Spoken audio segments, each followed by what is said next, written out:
My son smiled and said, "Go back to the resort you built, Dad. You deserve it."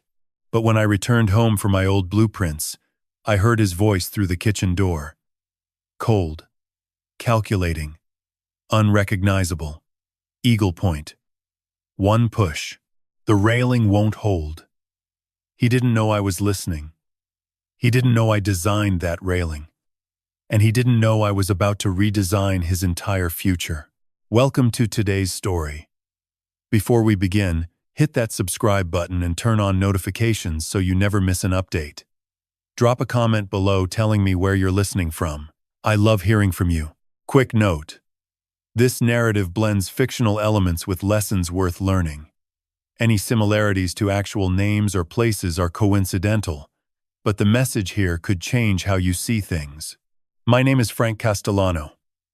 I am 68 years old, and until 3 weeks ago, I believed my son loved me. I spent 41 years as an architect. Not the kind who designs glass towers for billionaires, though I did a few of those too. I was the kind who built things that mattered. Bridges in rural Washington that connected farming communities to hospitals, schools in neighborhoods where kids had been learning in trailers, a rehabilitation wing at Seattle Children's Hospital that my wife Maggie spent 2 years helping me design, making sure every hallway was wide enough for a wheelchair, every window low enough for a child to see the sky. Maggie died 5 years ago. Ovarian cancer. She fought it the way she fought everything. Quietly. Stubbornly. With more grace than I deserved to witness. When she was gone, I sold our house on Mercer Island and moved into a penthouse on Capitol Hill. I told myself it was practical. Easier to maintain. Closer to the city. But the truth was, I could not walk through our old kitchen without hearing her laugh. And I was not strong enough for that. Not yet. Maybe not ever. After Maggie passed, it was just me and Michael. My son, 40 years old, corporate lawyer at a mid-size firm downtown, sharp dresser, firm handshake, the kind of man who walked into a room and made you feel like he belonged there. He married Diane 6 years ago, a beautiful woman with dark hair and a smile that arrived a half-second too fast. Maggie never trusted her. She told me once over coffee, a few months before the diagnosis, "She smiles too much. Frank, people who really love you don't need to perform it." I told her she was being unfair. Maggie just sipped her coffee and said nothing else. She had a way of planting seeds like that. Quiet observations she knew would bloom later. This one took 5 years. The envelope arrived on a Tuesday evening, 2 weeks before everything changed. Michael came to my apartment unannounced, which was unusual. He had been distant for months. Dinners canceled, phone calls cut short, always some excuse about work or Diane needing him. I had told myself it was normal. Adult children had their own lives. But when he showed up at my door holding a cream envelope with gold trim, I felt something crack open in my chest. Hope? Maybe. Or just the desperate need to believe my son still saw me. "Open it," he said, leaning against the kitchen counter with his arms crossed. That confident half-smile on his face. I slid my finger under the seal. Inside was a printed itinerary. 5 days at Cedar Ridge Retreat on Orcas Island, San Juan Islands, Washington. All inclusive. Cabin assignment, ferry schedule, dining reservations. Everything arranged. And at the bottom, in Michael's handwriting, "Go see your masterpiece one last time, Dad. You've earned it." My hands trembled. Cedar Ridge Retreat. I designed that resort 20 years ago. It was the project that defined the second half of my career. 40 eco-cabins scattered across a cedar-covered hillside overlooking Puget Sound, with hiking trails, a waterfront restaurant, and Eagle Point, a lookout I had personally designed on a rocky cliff 60 feet above the water. Maggie and I had spent 3 summers on that island during construction. She had picked the wildflowers for the landscaping. She had named Eagle Point. I looked at Michael and felt my eyes sting. "This is too much," I said. "No, it's not." He stepped forward and put his hand on my shoulder. You spent your whole life building things for other people, Dad. It's time someone did something for you. I believed him. I held that envelope against my chest like it was something precious, something fragile, and I believed every word. Because that is what fathers do. We believe our children, even when we should not. The morning of the trip, I woke before dawn. The ferry from Anacortes left at 9:30, and I am the kind of man who arrives early for everything. A habit from 40 years of construction sites where being late meant someone else's schedule fell apart. I showered, dressed, double-checked my bag. Clothes, toiletries, blood pressure medication on the nightstand. I packed it all. Then I stopped. My blueprints. The original drawings for Cedar Ridge Retreat were still in my old office at Pioneer Square. I had kept a small studio there, even after retiring, a room with a drafting table, flat files full of drawings, and a window that looked out over the waterfront. Maggie used to bring me lunch there on Fridays. The blueprints for Cedar Ridge were in the third flat file, rolled in a protective tube. I had not looked at them in years, but something pulled me toward them that morning. Call it nostalgia. Call it an architect's pride. I wanted to walk through that resort with my original drawings in hand, to see what had changed, what had lasted, what time had done to my work. I grabbed my keys and drove downtown. The studio was on the 4th floor of an old brick building, the kind Seattle was slowly losing to developers. I parked on the street and took the stairs. The hallway was quiet. My door was at the end, frosted glass with my name still stenciled in gold letters. Castellano Architecture. Established 1983. I reached for the handle and stopped. Voices inside. No. One voice. Michael's voice. He must have come by to check on something, maybe pick up papers. I almost called out, almost pushed the door open and said good morning, but something in his tone made me hesitate. It was sharp, clipped, impatient. Not the warm voice he had used 2 weeks ago when he handed me that envelope. This was a different Michael, one I did not recognize. I stood in the hallway, hand on the door, and listened. It's simple, Diane. Michael's voice came through the frosted glass, clear and sharp. He was on speakerphone. I could hear the faint digital echo of a video call. He gets to the island, Thursday, cabin 12. I made sure Parker put him right next to Eagle Point. Diane's voice responded, calm and measured, like she was reading a grocery list. And the railing? Neil handled it 2 weeks ago. Swapped the original steel for aluminum. Cheap stuff. One good push, and it gives. 60-foot drop onto rocks. At his age, with his blood pressure, nobody asks questions. Old man leans too far. Railing fails. Tragic accident. I stopped breathing. My hand was still on the door handle, but my body had turned to stone. The hallway seemed to narrow around me. Walls pressing in. The air thickening. Until I could taste it. Stale. And metallic. And the insurance? Diane asked. Her tone had not changed. Not a tremor. Not a hesitation. $750,000 life policy. Plus the penthouse. $2.8 million. Architecture copyrights. Another $300,000. Total payout. Roughly $3.8 million. We'll be in Costa Rica before the body's cold. Before the body's cold. My body. My son was calculating the value of my corpse like a line item on a spreadsheet. I leaned against the wall, pressing my palm flat against the old brick to keep myself upright. I wanted to burst in, grab Michael by the shoulders, scream, "I'm your father. I built everything you have." But I did not move, because standing in that hallway, I understood something with terrible clarity. If I confronted him now, he would deny it. Say I misheard.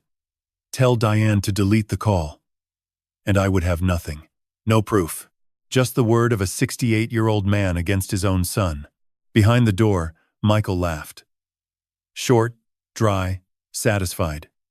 Easiest money we'll ever see. I closed my eyes and pressed my forehead against the cool brick. And I thought about Michael at 7 years old, sitting at my drafting table with popsicle sticks and a bottle of glue. He had built a little house, crooked and fragile, with a lopsided roof and windows that did not line up. He turned it around proudly. "Look, Dad, I build things too." I had picked him up, set him on my knee, and told him it was the best house I had ever seen. He had written on the back, with a crayon, in wobbly letters, "Me and Dad. We build things." That boy was gone. The man behind that door was someone I did not recognize. I opened my eyes. My hands were shaking, but my mind was sharp. I could not go to the police. What would I tell them? That I overheard a phone call through a closed door? They would ask for evidence. Ask why I did not record it. Michael was a lawyer.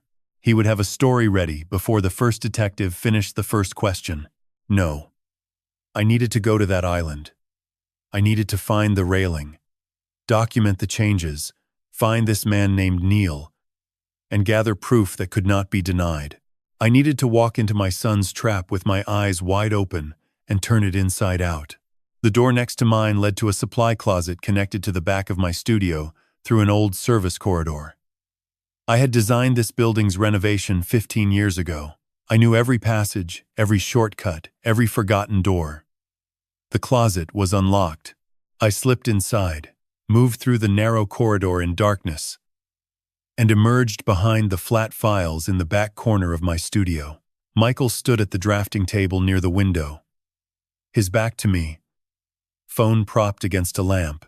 Diane's face glowed on the screen. Sharp cheekbones, dark eyes, that perfect smile. I did not look at them. I crouched low, slid open the third flat file, and pulled out the blueprint tube. Cedar Ridge Retreat. Original drawings. 40 sheets of hand-drafted plans, elevations, sections, details. Every cabin, every trail, every bolt and every railing. I tucked the tube under my arm and backed out the way I came. Michael never turned around. 2 minutes later, I was on the street. Morning air hit my face, cool and sharp. The world looked the same. Cars, pedestrians, a seagull above the waterfront. Nothing had changed. And everything had changed. I hailed a cab, climbed in, set the blueprint tube across my knees. Ana Cortez Ferry Terminal, I told the driver. Then I pulled out my phone and dialed Howard Mackenzie. Estate lawyer, 10 years. Solid man. He answered on the second ring. Frank, everything all right? No. Howard, my son is planning to kill me. Silence. I heard him set down his coffee cup. Tell me everything. So I did. The phone call, the railing, Eagle Point, Neil, Parker, Costa Rica, $3.8 million. Howard listened, without interrupting. When I finished, the cab was on the interstate heading north, Seattle shrinking in the rearview mirror. Frank, you need to go to the police. Turn that cab around. I don't have proof. I didn't record the call. If I accuse Michael now, he destroys whatever evidence exists. Then what are you planning? I looked down at the blueprint tube. 40 sheets. Every detail of Cedar Ridge Retreat. Every hallway, every hidden service corridor, every railing specification, including the marine-grade steel I had used on Eagle Point. Steel that should last 100 years. I'm going to the island, I said. I designed that resort, Howard. Every square foot. I know things about that place nobody else alive remembers. If Michael changed the railing, I can prove it. If there's a man named Neil waiting for me, I'll find him. And when I have enough, we bring it all down. Frank, please, can you start digging into Michael's finances and Diane's? I need to know what kind of debt makes a man decide to kill his own father. A pause. Then, reluctantly, I'll make some calls. But promise me you'll be careful. I've spent my whole life calculating load limits and stress points and failure thresholds. I know how to find the weak spot in any structure. I watch the highway unspool ahead. My son thinks he built the perfect trap. Remote island, isolated cabin, weakened railing. But he forgot one thing, Howard. He sent me back to my own creation. And I still have the blueprints. I hung up. The cab hummed north. The blueprint tube rested heavy on my knees. Ahead of me, across the water, Orcas Island was waiting. And on that island, in a resort I had built with my own hands, someone was preparing to end my life. But Michael had made one fatal miscalculation. He had sent the architect into his own building. And the architect remembered every door. The ferry pulled away from Anacortes at 9:32. I stood on the upper deck, blueprint tube under my arm, watching the dock shrink behind me. Families with coolers settled into benches. A couple with matching sun hats pointed at the islands emerging from morning haze. Everyone looked like they were heading toward something good. I was heading toward the place my son had chosen for me to die. I found a seat near the stern, away from the crowd, and called Howard back. "I've been thinking," he said before I could speak. "This is insane, Frank. You're walking onto that island with a target on your back. Let me call the San Juan County Sheriff. We can have someone meet you at the dock and tell them what? That I overheard my son through a door? No recording, no witnesses, no physical evidence. Michael's a corporate lawyer, Howard. He'll have an explanation for everything before the sheriff finishes writing the report. So your plan is to just walk in there and hope you don't end up at the bottom of a cliff? My plan is to find the evidence myself. I designed that resort. I know the original railing specifications down to the bolt diameter. If Neil replaced the steel with aluminum, I can document it. I can photograph the changes, compare them to my blueprints, and prove someone tampered with the structure. That's physical evidence. That's something a prosecutor can use." Howard exhaled slowly. "And this Neil? Whoever Michael hired, I'll find him. A man who changes railings works maintenance. There can't be more than a handful of maintenance staff on a small island resort. I'll figure out who he is. Frank." Howard's voice dropped. "Promise me something. If things go sideways, if you feel like you're in immediate danger, you call me. Day or night. I'll have a Coast Guard contact on standby. I promise." And start digging into Michael's finances?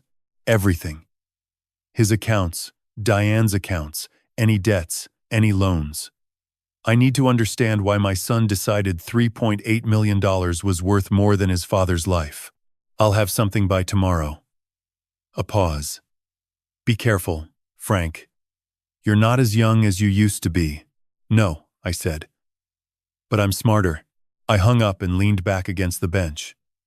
The ferry hummed beneath me, engines vibrating through the metal frame. Salt air carried the smell of diesel and seaweed. Around me, passengers read paperbacks and scrolled phones. A little girl pressed her face to the window, watching dolphins. I thought about the last time I had been on this ferry. 20 years ago. Maggie beside me, her hair tied back, a rolled-up site plan in her lap. We were heading to Orcas Island for the first construction survey of Cedar Ridge. She had been so excited. When the island appeared on the horizon, she grabbed my arm and said, "That's where your masterpiece is going to be, Frank." I can feel it. She was right. Cedar Ridge became the project that defined my late career. 3 summers of construction. Maggie came every weekend, bringing sandwiches for the crew, picking wildflowers she wanted planted along the trails. She named Eagle Point herself.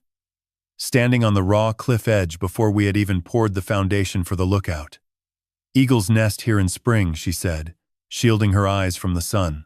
"This place should honor them." I had designed the lookout railing with marine-grade stainless steel. Triple bolted. Rated for winds up to 120 miles per hour. I told Maggie it would last a century. She laughed and said, "Nothing lasts a century, Frank, but it's nice to try." Now, someone had ripped out that steel and replaced it with cheap aluminum. Someone had taken apart the thing I built and made it into a weapon, and my son had paid for it. The ferry horn sounded. I looked up. Orcas Island filled the horizon, green and mountainous, rising from the blue water like something out of a painting. Beautiful. It had always been beautiful, but beauty could hide anything. The ferry bumped against the dock at 10:45. I shouldered my duffel, tucked the blueprint tube under my arm, and walked down the ramp into bright morning sun. A young man in a crisp white polo waited at the base of the pier, clipboard in hand, smile wide. "Welcome to Orcas Island." "Cedar Ridge Retreat?" I nodded. "You must be Mr. Castellano." "Right this way. Mr. Wells is waiting." He led me to a white golf cart parked near the trailhead. A man stood beside it, mid-40s, deeply tanned, aviator sunglasses, sleeves rolled up. He extended a hand before I reached him. "Frank Castellano. Parker Wells, resort manager. It's a real honor. We don't often get to host the man who designed the place." His grip was firm, his smile polished. The kind of warmth that felt rehearsed. I shook his hand and filed the observation away. Parker Wells.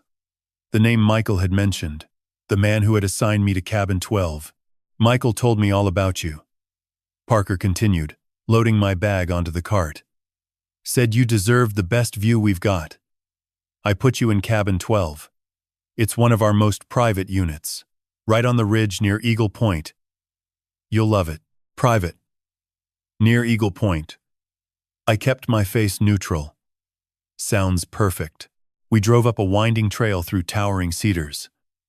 The resort spread across the hillside, exactly as I remembered, and yet not quite. New signage, repaved paths, a spa building that had not existed in my original design. But the bones were mine. I could see my fingerprints everywhere.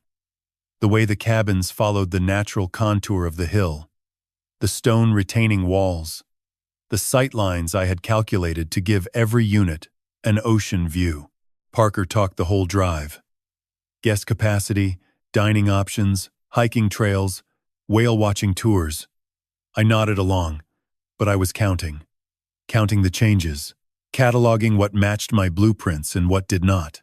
Cabin 12 sat at the end of a narrow gravel path, separated from the nearest neighbor by a thick stand of cedars. Beyond the back deck, the ridge dropped away toward Eagle Point, maybe 50 yards through sparse trees.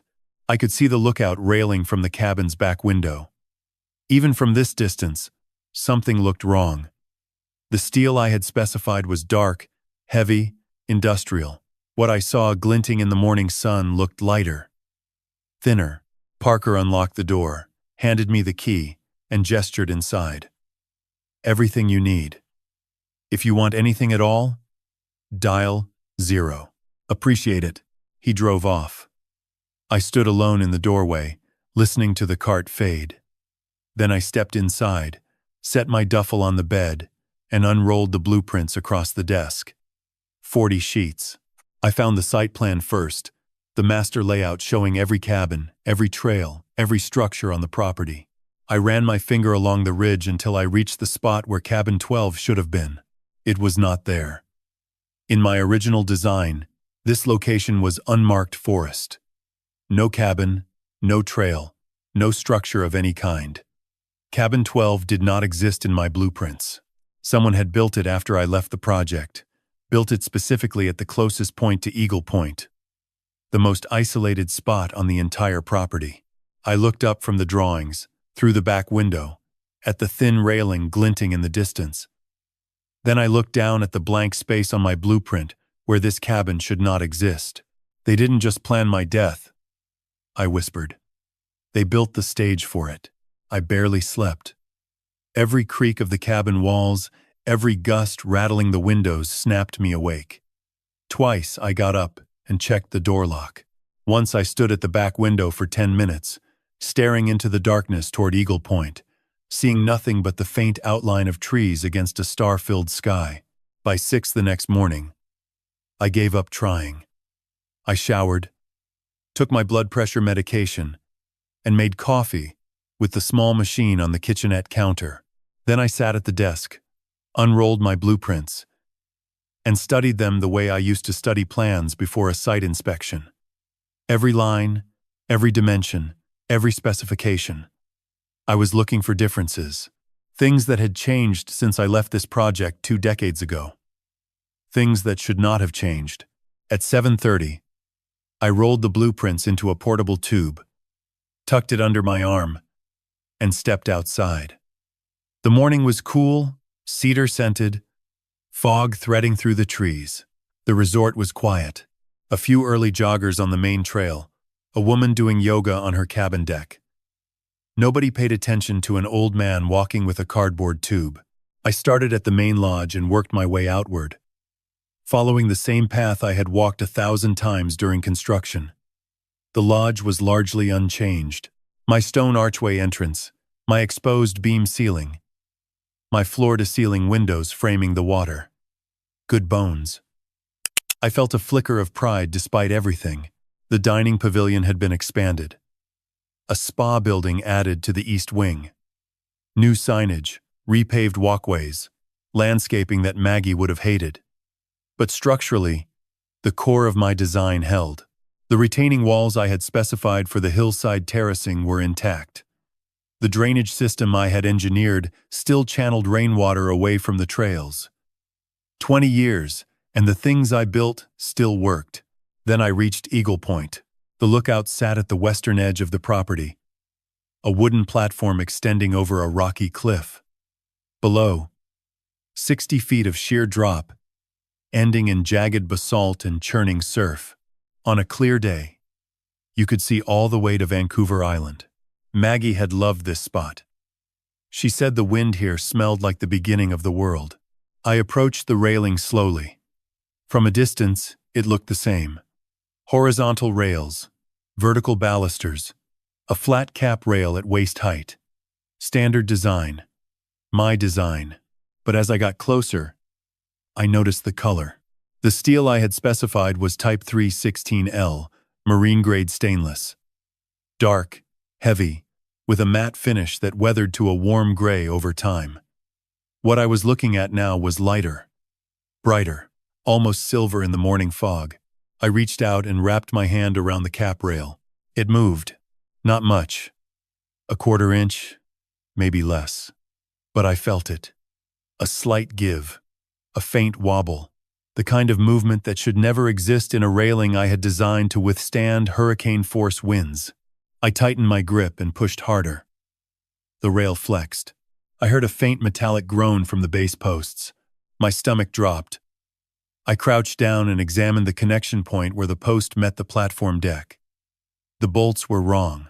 My specification called for 3/4 inch stainless steel carriage bolts, torqued to 120 foot-pounds. What I saw were 1/2 inch aluminum bolts, barely finger-tight, already showing corrosion at the threads. Cheap hardware, the kind you buy at a discount store for a backyard fence, not a cliffside railing 60 feet above the ocean. I pulled out my phone and took photographs. Close-ups of the bolts, the rail material, the base plates. Then I unrolled my blueprint and held it next to the railing, photographing them side by side. My specification sheet clearly listed Type 316L stainless steel. The railing in front of me was 6000 series aluminum. Anyone with a basic knowledge of metallurgy could see the difference. Anyone with my blueprints could prove it was deliberate. I stood up and looked at the security camera mounted on the wooden post at the edge of the platform. A small white dome. Standard model. But the indicator light was dark. No red glow, no blinking green. I walked to the post and read the handwritten tag hanging from the mount. Out of service. Maintenance scheduled. No date. No work order number. The railing had been weakened. The camera had been disabled, and I had been placed in the cabin closest to this spot. 3 moves. Precise and coordinated. This was not improvisation. This was engineering. Bad engineering, but engineering nonetheless. I heard footsteps on the gravel path behind me. Slow, deliberate. I turned. A man stood at the trailhead where the path opened onto the lookout platform. Mid-40s, stocky build, weathered face, wearing a resort maintenance uniform, dark green polo, khaki pants, a tool belt around his waist, a two-way radio clipped to his shoulder strap. He was not moving, just standing there, watching me. Our eyes met. His expression was flat, unreadable, not hostile, not friendly. The face of a man doing a job. He held my gaze for 2 seconds, maybe 3, then looked away, keyed his radio, and said something I could not hear. Then he turned and walked back down the path, disappearing into the fog. Neil. It had to be Neil. The man Michael had hired to change the railing. The man who was supposed to make my death look like an accident.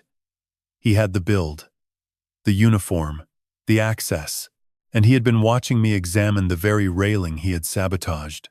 I stood alone on Eagle Point, my hand still resting on the cap rail that should not wobble, looking down at the rocks 60 feet below. The fog was lifting. Sunlight broke through in pale columns, illuminating the water, turning it from gray to green to blue. It was beautiful. The kind of view people save their whole lives to see. And all I could think was, this is where my son wants me to die. This exact spot. This railing that shakes under my hand. This camera that sees nothing. And the man who just walked away is the one who is supposed to make it happen. I pulled out my phone, opened the voice memo app, and started recording. Friday morning, approximately 7:45. I am standing at Eagle Point Lookout, Cedar Ridge Retreat. The original marine-grade steel railing has been replaced with aluminum. Bolts are undersized and corroded. Security camera is disabled. A man in resort maintenance uniform was observing me from the trailhead. I believe this is Neil, the individual my son hired. I paused, looking down at the rocks one more time. The railing I designed to last 100 years has been turned into a death trap. But I have the blueprints. And now I have photographs. This is Frank Castellano. And I am still standing. I stopped the recording, saved it, and walked back toward the main trail. The fog was burning off. Somewhere behind me, Neil was watching. Somewhere ahead, I needed to find the one person on this island I could trust. I found the Seaside Pearl at the bottom of the main trail, tucked between the beach and a stand of madrone trees. Rita Chen had built it herself 12 years ago. A wood and glass restaurant with an open kitchen, mismatched chairs, and the best clam chowder on the island. At least that was what Maggie used to say. I had not seen Rita in 6 years. Not since Maggie's funeral, where she had stood beside me at the graveside and held my hand without saying a word for 20 minutes. Some people fill silence with noise. Rita understood that sometimes silence is the only honest thing left. I pushed open the door. The lunch crowd was thin, and there, behind the counter, wiping a cutting board with a towel, was Rita Chen. 58 years old, silver-streaked hair pulled back, reading glasses on a chain, arms that looked like they could wrestle a halibut onto a cutting board. She looked up. Her eyes narrowed, then widened. Frank Castellano. She came around the counter and hugged me hard enough to crack a rib. You look terrible. When did you last sleep? Sometime last year, I think. She pointed to a stool. Sit. Chowder's coming. You're not leaving until you've eaten. She brought coffee first, black. Then leaned on the counter across from me, arms folded, studying my face. So, Michael sent you back to your own resort. Parker told me he was gushing about hosting the original architect. She tilted her head. But you didn't come here for the chowder, Frank. You look like a man carrying something heavy. I wrapped both hands around the mug. I wanted to protect her. Keep her out of this. Then I thought about the railing that wobbled under my hand, about Neil watching me from the fog, about cabin 12 that should not exist. Rita. Which cabin did they put me in? 12. Parker mentioned it. Said Michael requested it specifically. Does anything about that seem strange to you? Rita frowned. Cabin 12 is the most isolated unit on the property. Dead end of the ridge trail, no neighbors within 100 yards. Closest structure is Eagle Point. Nobody requests it. Guests complain. Too remote. Too far from the lodge. We use it for storage overflow in the off-season. She paused. Why would Michael request the one cabin nobody wants? Because it's closest to Eagle Point. And because someone replaced the railing at Eagle Point with aluminum that would snap if you leaned on it too hard. The warmth drained from Rita's face. Tell me everything, she said quietly. So I did. The envelope, the phone call, Michael and Diane, the railing, 3.8 million Costa Rica, the disabled camera, the man in the maintenance uniform, the blueprint proving cabin 12 was added after my original design. When I finished, Rita stood still for a long moment. Then she looked up. The maintenance man. What did he look like? Mid-40s, stocky, weathered face, tool belt, radio, Neil Grayson, head of maintenance, 4 years, quiet, keeps to himself. She paused. But 3 weeks ago, I saw him at Eagle Point, after 9 at night, carrying tools. I thought it was odd but let it go. 3 weeks ago. Exactly when Michael said the railing was swapped. Rita had witnessed it, without knowing. Frank, what are you going to do? Stay on this island. Gather evidence. Find out who's involved. And make sure Michael and Diane face what they've done. You're not doing it alone. I know this island, I know the staff, and I have a nephew, Tommy Chen, tech kid in Seattle. If you need digital evidence, cameras, servers, he's your man. Rita, I don't want to put you in danger. Frank Castellano. I've survived nor'easters, supply shortages, and a grease fire that nearly took my eyebrows. Your son's hired help doesn't scare me. She squeezed my hand across the counter.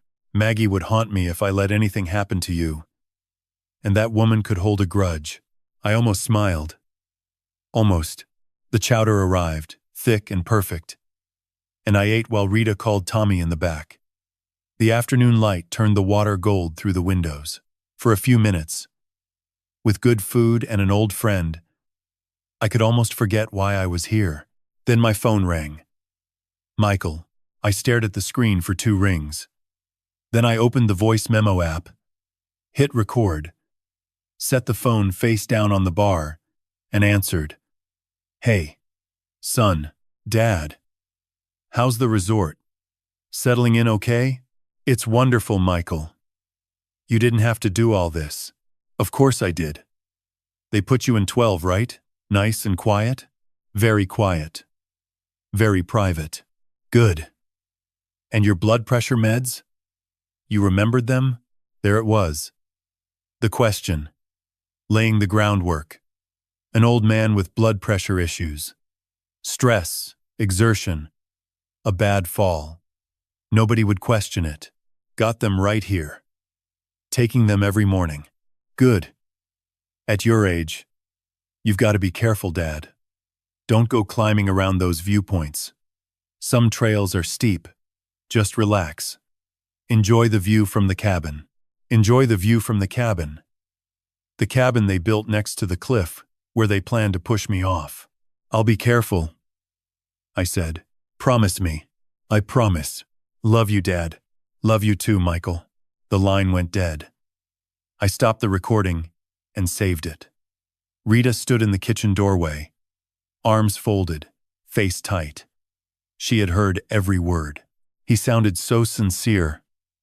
I said quietly. They always do, Rita said. The ones who mean it the least always sound the most convincing. I looked at the phone, at the saved recording. If I had not heard that conversation in my office, if I had not touched that railing this morning, I would have believed every syllable. But I knew better now, and I had it on tape. Michael asking about my medication, warning me to stay away from viewpoints, steering me toward the cabin, setting the stage. building the alibi. Not enough to convict him. Not yet. But one more beam in the structure I was building. One more piece in the blueprint of his betrayal. I finished the chowder, thanked Rita, and walked back to cabin 12 in the fading light. The trail was empty. Trees whispered overhead. Somewhere on this island, Neil Grayson was watching, waiting for the moment I would step too close to that railing. But tonight I had an ally. I had a recording. I had photographs. I had blueprints. And I had the one thing my son had not counted on. I knew this island better than anyone alive, and I was not finished building my case. I was sitting on the cabin deck the next morning, coffee in hand, blueprints spread across the small table, when my phone buzzed. The screen showed Diane's name. I stared at it for a moment, then opened the voice memo app, hit record, and answered, "Dad." Her voice was warm, musical, the way it always was. The voice of a woman who had perfected the art of sounding like she cared. "I hope I'm not calling too early." "Not at all, Diane. I've been up since dawn. Michael told me you're having a wonderful time. I'm so glad. He was really hoping you'd love it." A pause, careful and measured. "So what are your plans today? Anything exciting?" "Still figuring that out. Might do some hiking." "Oh, that sounds lovely. You know, Michael mentioned Eagle Point has the most incredible sunrise view. He said you designed it yourself. Have you been up there yet?" My grip tightened on the phone. She was steering me. Not subtly, not cleverly, just directly. Pushing me toward Eagle Point, the way you'd push a chess piece toward a trap. "I walked by yesterday," I said. "Beautiful spot. You should go for sunrise. Michael says it's breathtaking. Maybe tomorrow morning? Early, before the other guests are up. You'd have the whole place to yourself. Tomorrow morning. Early, before anyone else was around." She wanted to know exactly when I would be standing on that cliff, alone, in the dark. "I might do that," I said. "Perfect. Take lots of pictures. And Dad, be careful up there. Those cliffs make me nervous." "I'll be careful. Love you, Dad." "We both do." The line went dead. I stopped the recording and sat there, staring at the phone. "Love you, Dad." The same words Michael had used last night. The same rehearsed warmth. The same practiced tenderness. Two people reading from the same script.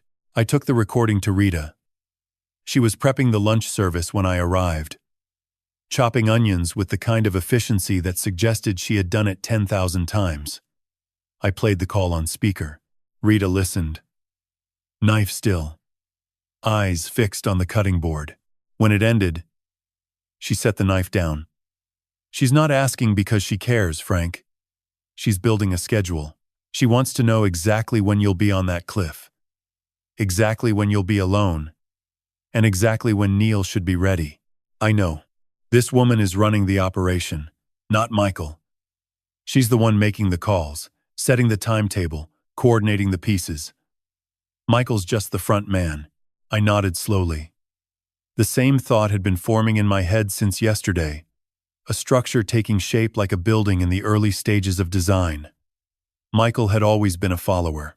In school. In his career. In his marriage. He attached himself to strong personalities and let them steer. Diane was the strongest personality he had ever encountered. My phone buzzed again. "Howard. Frank, are you somewhere you can talk? Go ahead. I've been digging all night. Michael's finances are a disaster. He owes $320,000. Investment losses, mostly. He put money into a commercial real estate fund 2 years ago that collapsed. On top of that, he's carrying $90,000 in credit card debt. Minimum payments for the last 8 months. Collection agencies calling. $320,000. I closed my eyes. Michael had never been good with money.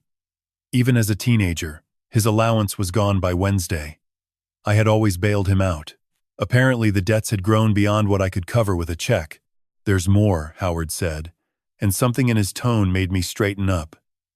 Diane Castellano is not her real name. The kitchen went quiet. Rita looked at me. Her birth name is Diana Navarro. She changed it legally 9 years ago, 6 months before she met Michael. I ran her original name through federal databases. Frank. Diana Navarro was investigated by the FBI 7 years ago. For what? Money laundering. She worked as a financial coordinator for a company called Pacific Rim Holdings. On paper, they were a real estate development firm. In reality, they were moving money for a network of shell companies. The FBI estimated $12 million cycled through accounts Diana managed. Was she charged? No. The case fell apart. Key witness recanted. Digital evidence was ruled inadmissible on a technicality. The lead agent noted in his file that Diana Navarro was, quote, the most disciplined and methodical subject I have encountered in 20 years of financial crime investigation. She walked. 6 months later, Diana Navarro ceased to exist. Diane Mitchell appeared. And 2 years after that, Diane Mitchell became Diane Castellano. I leaned against the counter. Rita was watching me, her face tight. She married Michael for access, I said. The words came out flat, mechanical. Like reading specifications from a blueprint. She saw the Castellano name, the penthouse, the architecture copyrights, the life insurance, and she married him to get to all of it. That's what it looks like, Howard said. And Frank, there's one more thing. I found a wire transfer from a joint account, Michael and Diane, to an offshore account in the Cayman Islands. $180,000, transferred 3 weeks ago. Michael's name is on the joint account, but I'd bet my practice he doesn't know about the Cayman account. She's siphoning money before the main event.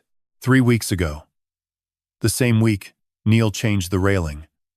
The same week, Diane started planning my death. She had been moving pieces into position for weeks, methodically, patiently, the way a professional would. Howard, can you get me everything you have on Diana Navarro? FBI file, financial records, the name change documents, all of it. I'll have it by tonight. And keep digging into the offshore accounts. If she's moving money to the Caymans, there might be more we haven't found. Understood. Frank, please be careful. I hung up and looked at Rita. She had not moved from the cutting board, but the onions sat untouched, the knife resting beside them. Diana Navarro, I said quietly. FBI investigation for money laundering. $12 million. She changed her name, married my son, and spent 5 years positioning herself to take everything I have. Rita exhaled slowly.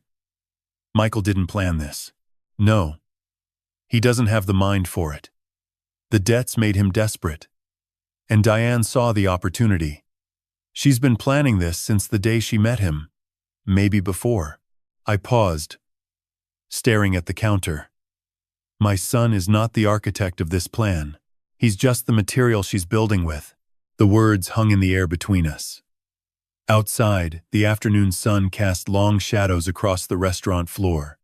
Somewhere on this island, Neil Grayson was waiting for instructions. Somewhere in Seattle, Michael was waiting for a phone call telling him his father was dead. And somewhere behind all of it, Diana Navarro, the woman who had laundered $12 million and walked free, was pulling every string. Tommy's coming on the afternoon ferry, Rita said. He'll be here by 4. Good. Because if Diana Navarro is as disciplined as the FBI thinks she is, we're going to need more than photographs and voice recordings. We're going to need to get inside her digital footprint. Rita picked up her knife and went back to the onions. Then let's get ready. Because that woman picked the wrong island and the wrong architect. Tommy Chen arrived on the 4:15 ferry looking exactly like what he was. A 32-year-old tech kid who had not slept enough and drank too much coffee. Backpack over one shoulder, laptop bag over the other. Hair that suggested a complicated relationship with a comb. He walked into the Seaside Pearl, spotted Rita, and grinned.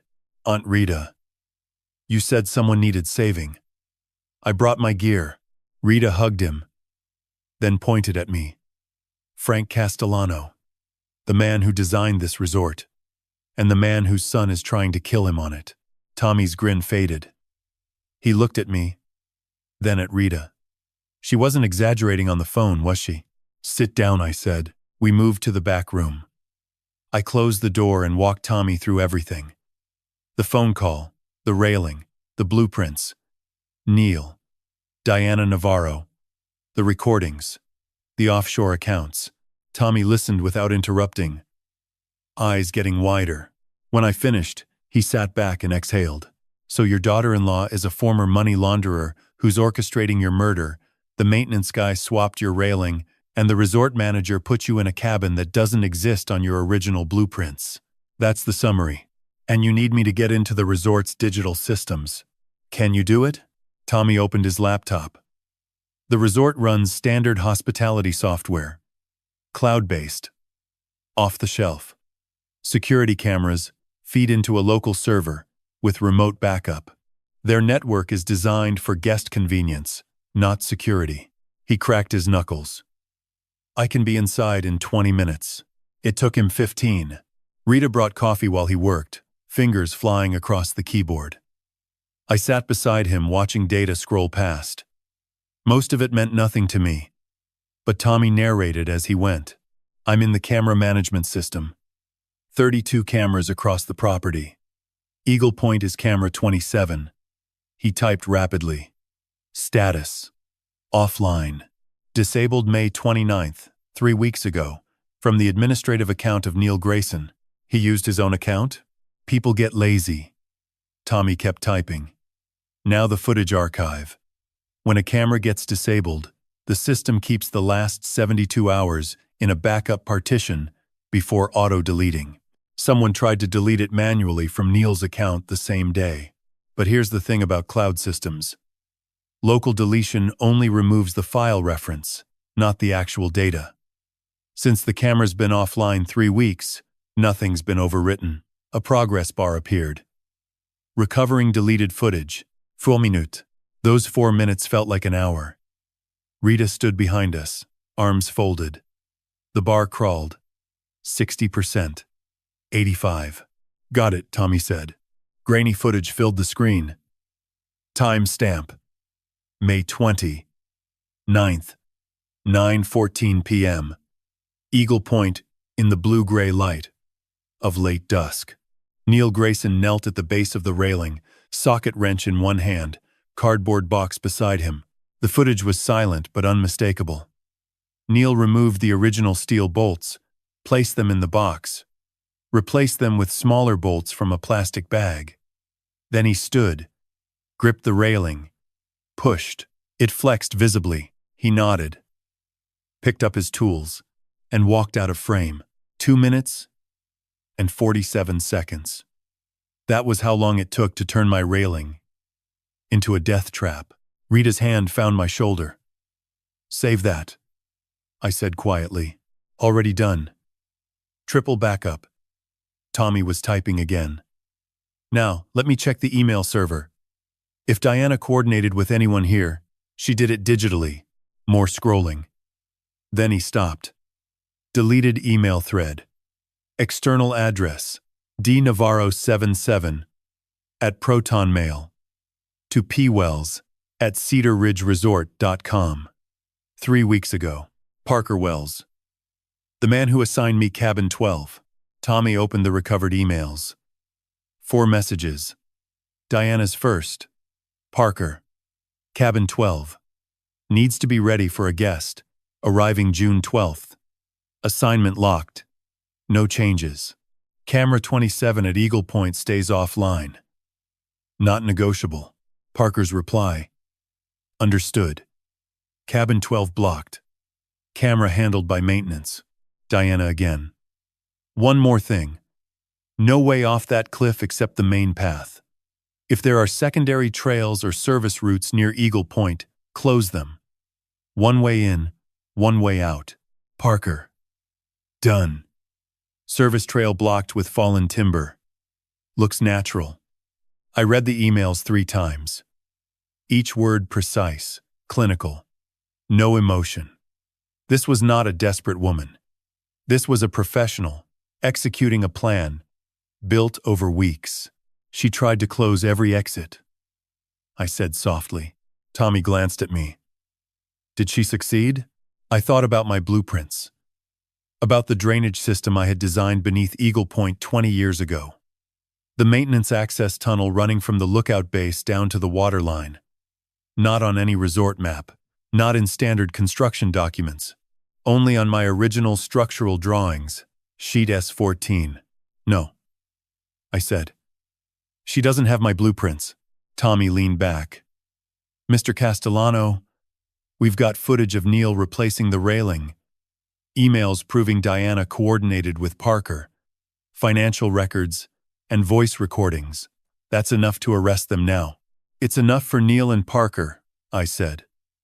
But Diana used encrypted email. She'll claim someone else used her address. And Michael will say he knew nothing.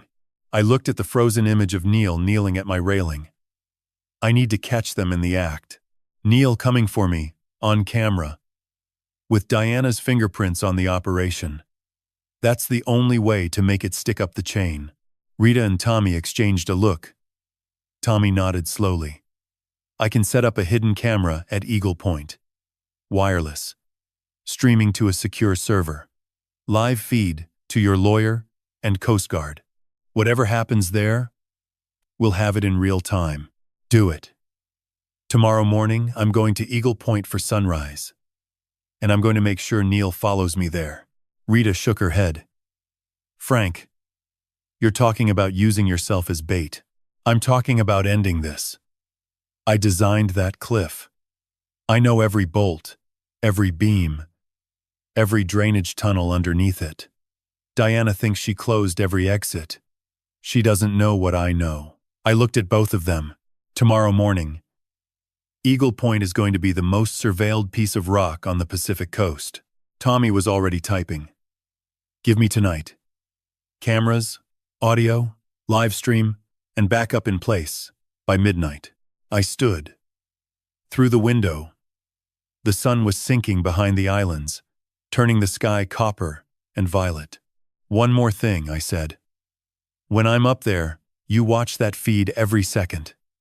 If something goes wrong, you call Coast Guard immediately. I'll be watching, Mr. Castellano. You won't be alone. I walked to the door. Rita stopped me. Frank, are you sure? I thought about the railing designed to last a century. Dismantled in 2 minutes and 47 seconds. About Diana's email closing every exit. About my son's voice saying love you, Dad, while planning my death. I've been building things my whole life, Rita. Tomorrow, I'm going to build a trap. The dinner rush at the Seaside Pearl was modest. Maybe 20 guests, most of them couples lingering over wine and grilled salmon. I sat at the bar with a glass of whiskey. I had no intention of finishing. Playing a part. Rita had coached me. You need to be loud enough that Neil hears you, but natural enough that it doesn't look staged. Think happy tourist. Think sentimental old man revisiting his glory days. She had paused. Actually, you don't have to act that last part. I spotted Neil Grayson the moment he walked in. He took a small table near the back wall, ordered water and the fish special, and sat with his shoulders hunched forward, eyes on his plate. He did not look at me. He did not need to. I could feel his attention like a draft from an open window, subtle but constant. I waited until my second whiskey, the one I mostly poured into the bar napkin when no one was looking, before I started talking. The couple beside me, Dave and Karen from Portland, had asked about the resort. I leaned in, letting my voice carry. I designed this place, I said, gesturing broadly with my glass. 20 years ago. Every cabin, every trail, every viewpoint. You know Eagle Point? The lookout on the West Ridge? Dave nodded. We hiked out there yesterday. Incredible view. I built that. I let pride bleed into my words, let my voice get louder, looser. Best thing I ever designed. My wife named it She said the eagles nested there in spring. I paused, stared into my glass. She's gone now. 5 years, but Eagle Point's still there. Karen touched my arm. That's beautiful. Tomorrow morning, I said, and I made sure my voice carried to the back wall. I'm going up there for sunrise. One last time. A man's got to see his best work before he gets too old to climb. I glanced toward Neil's table without turning my head. He was still looking at his plate, but his fork had stopped moving. He had heard every word. I stayed another 20 minutes, nursing the whiskey, telling Dave and Karen stories about the construction. Then I stood, wobbled slightly for effect, thanked Rita too loudly, and walked out into the night air. The path back to cabin 12 wound through dark cedars. I walked slowly, letting my footsteps crunch on the gravel, letting anyone watching think I was a tipsy old man heading to bed after too many drinks. When I reached the cabin, I locked the door, stood in the dark for a full minute listening, then moved to the window. No movement on the trail. No shadows in the trees. I waited 5 more minutes, then pulled out my phone and texted Tommy. He took the bait. He heard everything, Tommy replied instantly. Cameras are almost done. 2 units at Eagle Point.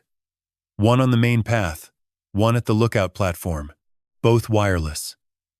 Both streaming to my server and mirrored to Howard's office. I'll finish by midnight. Good. I have one more thing to do tonight. The railing? The railing. Rita had given me the key to the resort's maintenance supply shed earlier that evening, slipped into my pocket during a handshake. 3rd shelf on the left, she had said. Marine hardware. Stainless steel bolts. Same grade you originally specified. I stock them for my restaurant deck repairs. Nobody will notice a few missing. At 11:15, when the resort had gone quiet and the last lights in the nearby cabins had gone dark, I slipped out the back door of cabin 12. The night was cool, the sky dense with stars, no moon. I moved through the trees by memory, following paths I had designed 2 decades ago. My feet knew the way, even in darkness. 40 years of walking construction sites had taught me to navigate by feel. By the slope of the ground, the spacing of trees, the sound of the surf growing louder as I approached the cliff. The maintenance shed was a squat green building behind the main lodge. I unlocked it, stepped inside, and used my phone flashlight to find the 3rd shelf. Marine-grade stainless steel carriage bolts, 3/4 inch, exactly what I had specified in my original design.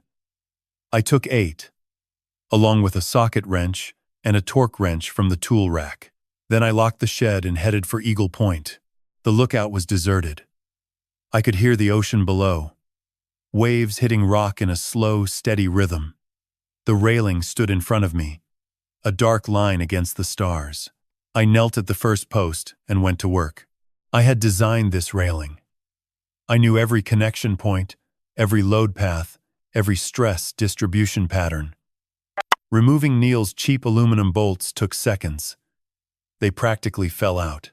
I replaced them one by one with the stainless steel bolts, hand-threading each one, then torquing them to specification.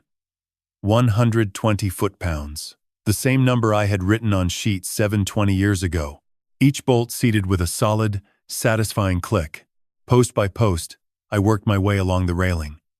8 bolts, 8 connection points. By the time I finished, the railing was solid again. I gripped the cap rail and pushed hard. It did not move. Not a millimeter. I pushed harder, throwing my full weight against it. Nothing. Marine-grade stainless steel. Properly torqued. The way I had built it in the first place. I stood up, wiped my hands on my pants, and looked out at the dark ocean. Stars reflected on the water. The cliff dropped away beneath me into blackness. 60 feet of air between the railing and the rocks. This was where Neil was supposed to push me tomorrow. This was where my son wanted my life to end, but the railing would hold now. And when Neil pushed, when he threw his weight against me and expected the railing to give way, it would not. And the cameras Tommy had installed would capture every second of it. I packed up the tools, tucked the aluminum bolts into my jacket pocket as evidence, and walked back to cabin 12. The trail was empty. The resort was silent. Somewhere in the darkness, Tommy was finishing the camera installation.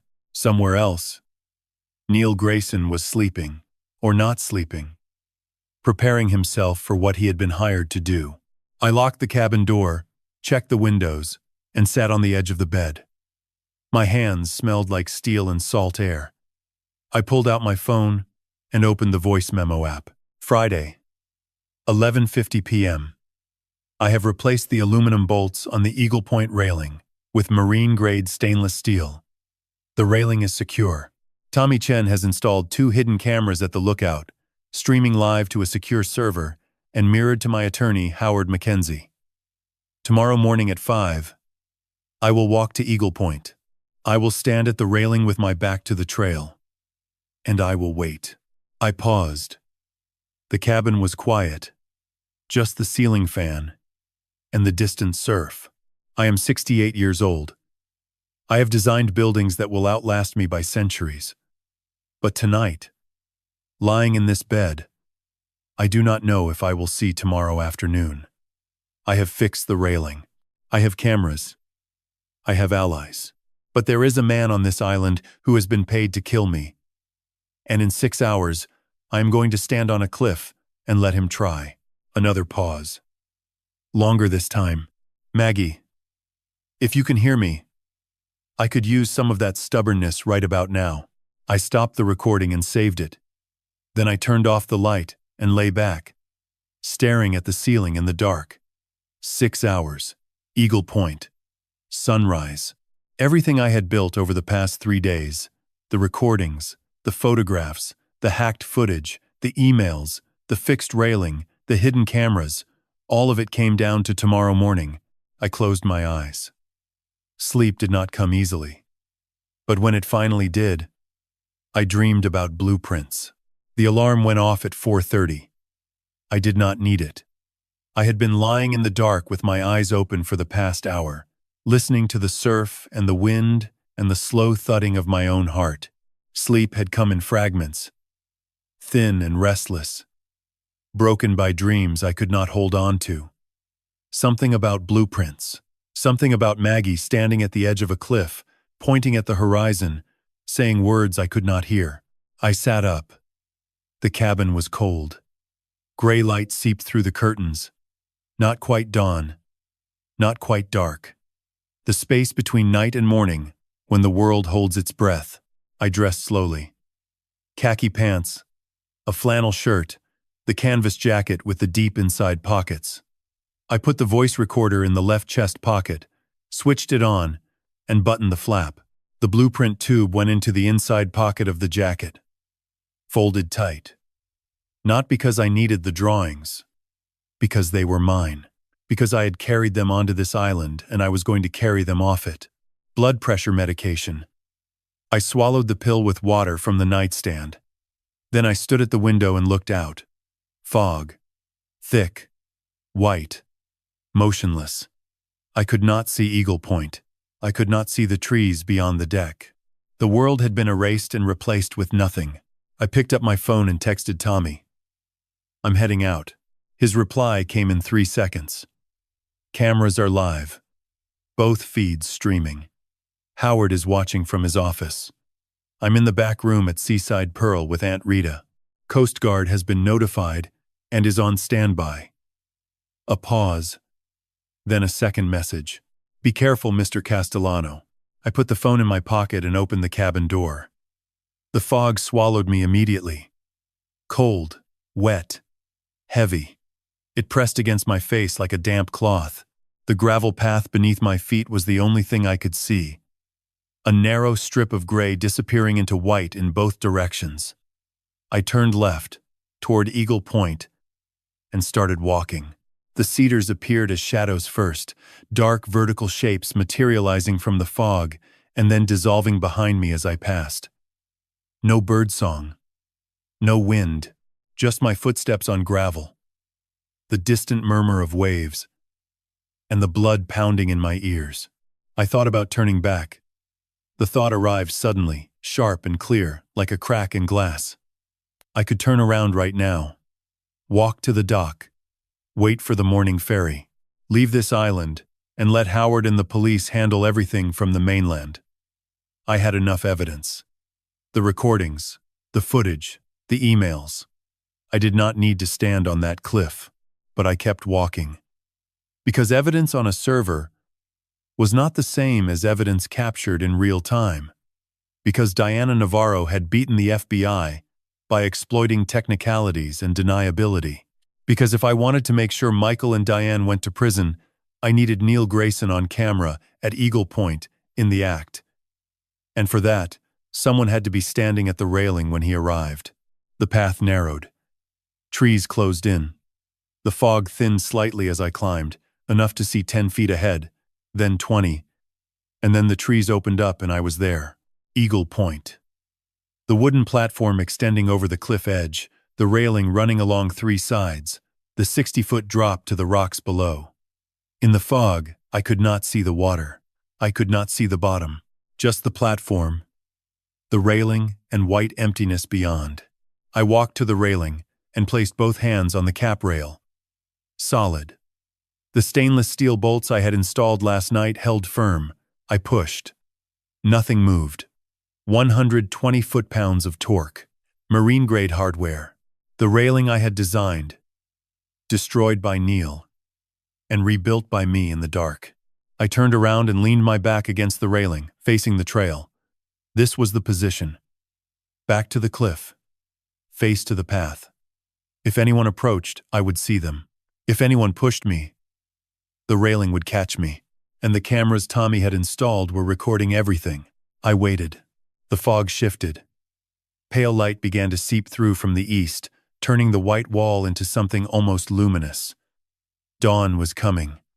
Somewhere beyond the fog, the sun was rising over Puget Sound. 5 minutes passed. Then 10. My hands were cold. My legs ached from standing still. I began to wonder if I had miscalculated.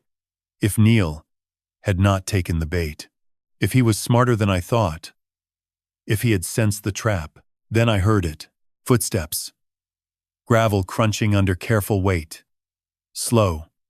Deliberate. Measured. Coming from the trail. Getting closer. I did not move. I kept my back against the railing. My hands at my sides. My eyes fixed on the point where the path emerged from the fog. The footsteps grew louder. Steady. Unhurried. The pace of a man who had done this kind of thing before. A shape appeared in the fog. Dark, broad. Resolving slowly into a human form. Neil Grayson stepped onto the platform. He wore dark clothes, no maintenance uniform today. His hands were at his sides. His face was set. Expressionless. He stopped about 8 feet from me and stood still. We looked at each other. The fog moved between us like something alive. Beautiful morning for a sunrise, I said. My voice was steady. I was surprised by that. Neil did not answer. He took a step forward. Then another. His eyes were locked on mine, calculating, measuring. 6 feet. 5. Then he moved fast. 2 quick strides and his hands were on my chest, shoving hard, driving me backward into the railing. My back hit the cap rail. The impact knocked the breath out of me. I grabbed the rail with both hands as my weight pressed against it. The railing held. Neil had expected me to go through. I could see it in his face, the flash of confusion, the half-second of disbelief, when the aluminum that should have snapped under my weight did not move. He pushed again, harder, grunting with the effort. I felt the rail press into my lower back. My feet skidded on the platform. But the bolts held. The steel held. The railing I had fixed at midnight, with my own hands held. I found my footing and straightened up. Still gripping the rail. Neil stood in front of me, breathing hard, his hands still raised. Behind him, the fog was brightening. The first edge of sunrise cut through the white, painting the platform in pale gold. I designed this railing, Neil. My voice was calm. Calmer than I had any right to feel. Marine-grade stainless steel, triple bolted, rated for winds up to 120 miles per hour. You replaced it with aluminum 3 weeks ago. I replaced it back last night. Neil's face went white. His hands dropped to his sides. And Neil, I said, reaching into my jacket pocket and pulling out the voice recorder, its red light blinking steadily. You're going to want to know that every second of this is being recorded. Audio right here. Video from 2 cameras Tommy Chen installed last night. Live feed to my attorney and the United States Coast Guard. Neil's eyes darted to the tree line, searching for the cameras he could not see. His chest heaved. His mouth opened, then closed. It's over, I said. The fog swallowed every sound except Neil Grayson's breathing. He stood 4 feet from me, both hands still raised, fingers curled like a man who had just released something he could never pick back up again. The mist rolled between us in slow gray sheets, and for a long moment neither of us moved. I kept my back against the railing I had rebuilt 8 hours ago with my own hands, 8 marine-grade stainless steel bolts, torqued to 120 foot-pounds each. It did not sway. It did not creak. It held me the way I had designed it to hold anyone who ever stood on this platform 30 years ago, when I first drew Eagle Point on a drafting table in my Seattle office and imagined families leaning against it to watch humpback whales breach at sunrise. Neil lowered his hands slowly. His maintenance uniform was soaked with dew, and his chest rose and fell in short, shallow bursts, like a dog that had been running too long. He stared at the railing behind me, the railing that was supposed to snap, the railing that was supposed to send a 68-year-old man tumbling 60 feet onto the volcanic rocks below, and I watched comprehension bleed into his face like ink into wet paper. You changed them, he said. I changed them. When? Last night. 23:15. 8 bolts. 3/4 inch. The same specification I wrote in 1994 when I designed this platform. I held up the voice recorder. The red light blinked steadily in the fog. And this device has been recording since I left cabin 12 at 4:31 this morning. 2 cameras are live streaming to a secure server monitored by my attorney in Seattle and the United States Coast Guard station at Bellingham. You are being watched, Neil. You have been watched since you walked out of the tree line 4 minutes ago. Neil's jaw tightened. He took 1 step backward, then another. His work boots scraped against the wet planks, and I could see his eyes darting left, right, calculating escape routes, the same trails he had blocked with fallen timber 3 weeks ago on Diana Navarro's orders. He had sealed his own exits. I'm not going to chase you, I said quietly. I'm 68 years old. I have high blood pressure and a torn rotator cuff. I'm not going to tackle you or hold you down. I don't need to. The footage of you pushing me into this railing is already on 3 servers in 2 states. The recovered video of you swapping these bolts on May 29th is time-stamped and archived. The email chain between Diana Navarro and Parker Wells Cabin 12, Camera 27, the block trails, all of it is in my lawyer's hands. So you can run if you want. But there is nowhere on this island that the Coast Guard cannot reach in 22 minutes. Neil Grayson did not run. He sat down, right there on the wet platform, legs folding beneath him like a man whose strings had been cut, and he put both hands over his face. His shoulders shook once, twice, and then he made a sound I had not expected, a sound that cracked through the fog like a branch breaking. He was crying. I did not move. I kept the recorder raised and the railing at my back, and I watched a man who had been paid to kill me weep on the wooden deck I had designed for tourists to photograph sunsets. The absurdity of it pressed against my chest like a stone. How much did she pay you? I asked. He shook his head behind his hands. Neil. How much? $50,000. His voice came out muffled, broken. $50,000. Half up front. The rest, after he stopped. He could not say it. After I was dead. He nodded without lifting his face. And you needed the money because, my son. The words came fast now, tumbling out like water through a cracked dam. Caleb. He's 9. He needs surgery, spinal fusion. The insurance denied it twice. The out-of-pocket is $112,000. I've been working double shifts for 2 years. I sold my truck. I sold my wedding ring. And then she called me. Diana. She said it would look like an accident. She said no one would investigate. She said his voice broke again. She said it was just a railing. I closed my eyes.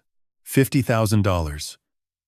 A father who needed $112,000 for his son's spine, and a woman named Diana Navarro who had found the exact pressure point and pressed it with surgical precision, the same way she had laundered $12 million through Pacific Rim Holdings without leaving a fingerprint. I thought of my own son, Michael, the boy who used to sit on my drafting table and trace my blueprints with a red crayon, turning structural beams into rocket ships. The man who now owed $320,000 and had married a woman whose real name he might not even know. The man who had signed a paper that put a price on his father's life. I opened my eyes and looked down at Neil Grayson. "Stand up," I said. He looked up. His eyes were red, swollen, rimmed with salt. "Stand up, Neil." He stood. Slowly, unsteadily, like a man rising from anesthesia. "The Coast Guard will be here in less than 20 minutes, I said.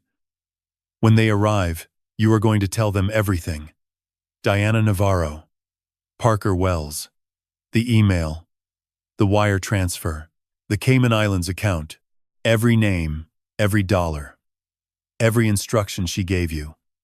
You are going to tell the truth, the complete truth, and my attorney will make sure the prosecutor knows you cooperated fully. Do you understand?" He wiped his face with the back of his hand and nodded. "And Neil."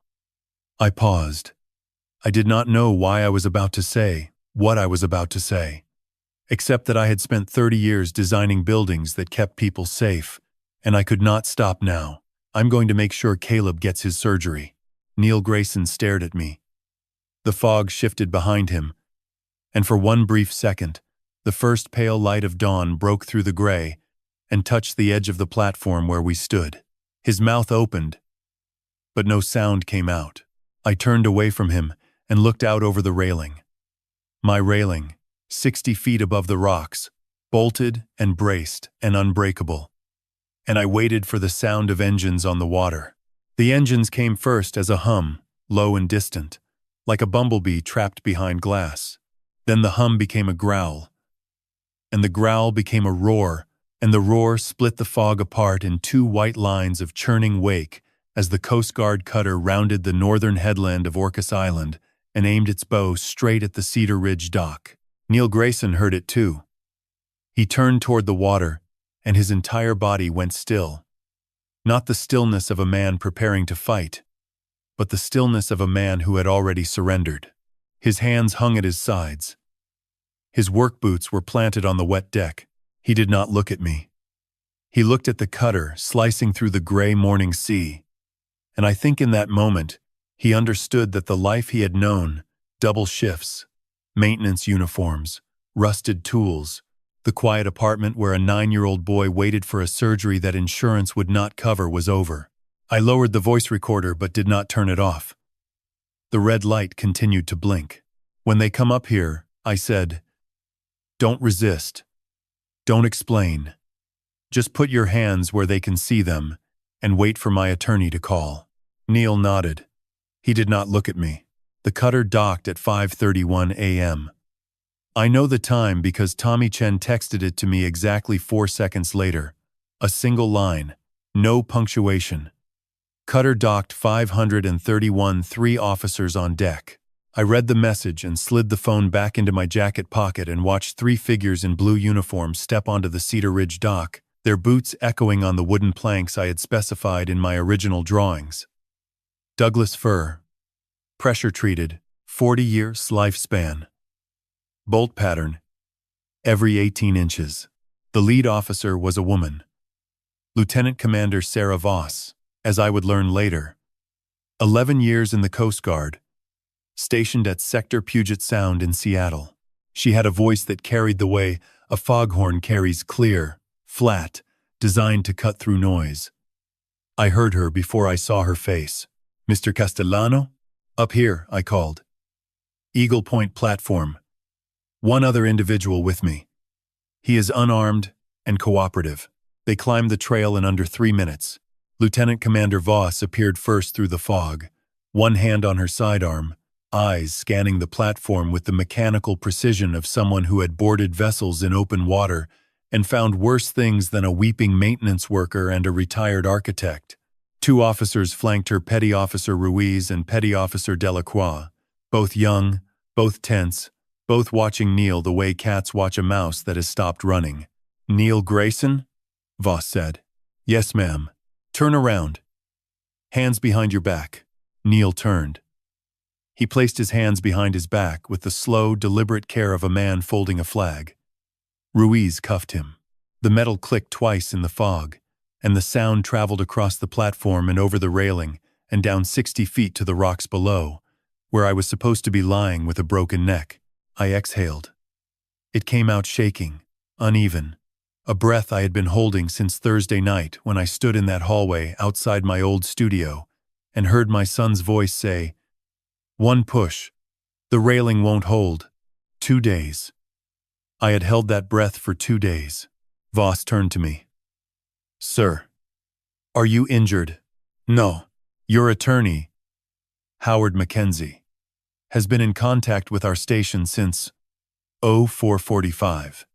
He has transmitted video evidence, audio recordings, and financial documentation. We have reviewed the live stream footage of the incident on this platform. Are you willing to provide a statement?" "I am." "We'll take your statement at the dock. Mr. Grayson will be transported to Bellingham for processing." She paused and studied my face. "Sir, you should sit down. You're pale." She was right. My hands were trembling. My blood pressure was doing whatever blood pressure does. When a man who was supposed to die at sunrise realizes he is still alive. I sat down on the bench at the edge of the platform, the bench I had designed with a curved cedar backrest and a view of the San Juan Channel, and I watched Ruiz and Delacroix escort Neil Grayson down the trail and into the war. Fug. He did not look back. My phone rang. "Howard, Frank." His voice was tight, controlled, the voice of a lawyer who had spent the last hour watching a live stream of his client nearly being murdered. "I have everything. The footage is clear. Both cameras captured the physical contact and your verbal confrontation, combined with the recovered security video, the email chain, and the financial records. We have more than enough for attempted murder, conspiracy, and fraud charges." Diana Navarro said. "I've already contacted the FBI field office in Seattle. Agent Margaret Torres, she was on the original Pacific Rim Holdings investigation 7 years ago. She's been waiting for Diana to resurface. When I sent her the Cayman Islands wire transfer and the Proton Mail thread, she called me back in 11 minutes. Frank, they want Diana Navarro. They want her badly." I closed my eyes and listened to the waves below. Somewhere on the water, the Coast Guard cutter's engine idled, waiting for Neil. "And Michael?" I asked. Howard was silent for 3 seconds. 3 seconds is a long time for a lawyer. "Michael is a co-conspirator. The financial trail connects him directly. The joint account, the wire transfer, the insurance policy change filed 6 weeks ago. He upgraded your life insurance from $200,000 to $750,000 without your knowledge, Frank. He forged your signature. The notarization is fraudulent." I pressed my palm against the cedar bench. I had sanded this wood myself during the final inspection in 1995. Margaret had been alive then. Michael had been 12, building model airplanes at the kitchen table. Glue on his fingers, asking me why bridges didn't fall down. "When?" I said. "Agent Torres will coordinate with the San Juan County Sheriff and Seattle PD. If Diana and Michael are still in the city, arrests could happen within 24 hours. They don't know. Neil has been taken. We have a window. Then use it." I hung up, slid the phone into my pocket, and sat on my bench 60 feet above the rocks where I was supposed to have died. The fog was thinning. A pale gold line appeared along the eastern horizon, and for the first time in 2 days, I could see the water clearly dark blue, flecked with white, stretching all the way to the mainland where my son was sleeping in a penthouse I had paid for, beside a woman whose name he had never bothered to question. The sun rose. I watched it alone. Rita Chen made me eat breakfast. I did not want breakfast. I wanted to sit on the dock and stare at the water and think about nothing, the way a man thinks about nothing, after a car accident blank, buzzing, emptied out. But Rita appeared at cabin 12 at 6:45 with a paper bag from the Seaside Pearl kitchen, and she set it on the table and crossed her arms and stood there until I opened it. Scrambled eggs, sourdough toast, a thermos of black coffee, a note from Tommy on a napkin. Both cameras recovered. Files backed up 3 locations. You're good, Mr. C. I ate the eggs because Rita was watching, and because my hands had finally stopped shaking, and because somewhere in the back of my mind a voice that sounded like Margaret said, "You need your strength for what comes next." Margaret had been dead for 4 years, but she was still the most practical person I had ever known. She would have made me eat the eggs, too. "The 7:30 ferry," Rita said. "Tommy and I will drive you to the terminal. You don't have to, Frank." She sat down across from me. Her eyes were steady, the kind of steady that comes from running a restaurant alone for 12 years, on an island where winter storms knock out power for days at a time. "You walked into a trap that your son built for you. You survived it. You dismantled it with blueprints and bolts and a 22-year-old kid with a laptop. Now you need to go home and finish this. So drink your coffee, pick up your blueprint tube, and get on that ferry. I will not ask again." I drank the coffee. I picked up the blueprint tube. I got on the ferry. The crossing from Orcas Island to Anacortes takes approximately 70 minutes, depending on the current and the number of stops. I sat on the upper deck, port side, blueprint tube between my knees, and watched the San Juan Islands slide past Lopez, Shaw, the dark forested hump of Blakely, and I tried to organize the last 48 hours into something that made sense. It would not organize. It sat in my chest like a pile of broken wood, sharp edges and splinters, and every time I tried to stack one piece on top of another, the whole thing shifted and cut me somewhere new. My phone buzzed at 8:15. "Howard. Frank. Update. Agent Torres has assembled a joint task force, FBI, Seattle Field Office, San Juan County Sheriff, and Seattle PD Financial Crimes. They've been tracking the Cayman Islands account since I sent the wire transfer documentation last night. The account was opened 11 months ago under a shell corporation called Meridian West Holdings. Diana Navarro is the sole beneficial owner." 11 months, I said. "She's been planning this for 11 months, at minimum. Torres says the pattern matches her Pacific Rim methodology: layered shells, offshore routing, minimal digital footprint. But this time, she made a mistake. The Proton Mail address Tommy recovered links to a device registered in her name. A phone. She used it once from the penthouse Wi-Fi. And that IP is logged." I leaned my head against the ferry window. The glass was cold. Outside, a bald eagle banked over the channel, white head bright against the gray sky, and I tracked it until it disappeared behind Shaw Island. "What about Michael?" I asked. "Michael's exposure is significant. The forged insurance upgrade, the joint account used for the wire transfer, the original invitation that placed you on the island, all documented. Torres believes he will be charged with conspiracy to commit murder, insurance fraud, and forgery." But Frank Howard paused. "Torres also believes Michael may cooperate. His financial trail shows panic, not planning, the gambling debts, the desperate investments, the credit card spiral. It's the profile of a man who was drowning and grabbed the nearest hand. Diana was that hand. That doesn't excuse him. No, it doesn't. But it may affect his sentencing if he turns state's evidence against Diana. And Torres wants Diana. She has wanted her for 7 years. The ferry horn sounded as we passed Lopez Island. A family on the lower deck waved at a sailboat. A child laughed. The world continued to operate as though a man had not nearly been thrown off a cliff 3 hours ago, and I found that both infuriating and oddly comforting. Howard continued. The task force will execute simultaneous warrants this evening. The penthouse and Michael's office at the same time, 7 p.m. Diana and Michael are both confirmed in the city. Torres has had surveillance on the building since 6 this morning. They are not going anywhere. I want to be there, I said. Frank, I want to be there, Howard. Not inside. Not in the room. I don't need to see handcuffs on my son's wrists. But I want to be in the building. I want them to know I'm alive. I want Diana Navarro to see the man she tried to erase standing in her lobby when they walk her out. Howard was quiet for 6 seconds. I counted them. I'll talk to Torres, he said. No promises. I hung up and looked down at the blueprint tube. 40 sheets of hand-drawn architectural plans, every beam, every bolt, every drainage tunnel, every railing specification for a resort I had built 30 years ago on an island where my son had sent me to die. The tube was scuffed and dented and smelled like old paper and graphite. It had saved my life.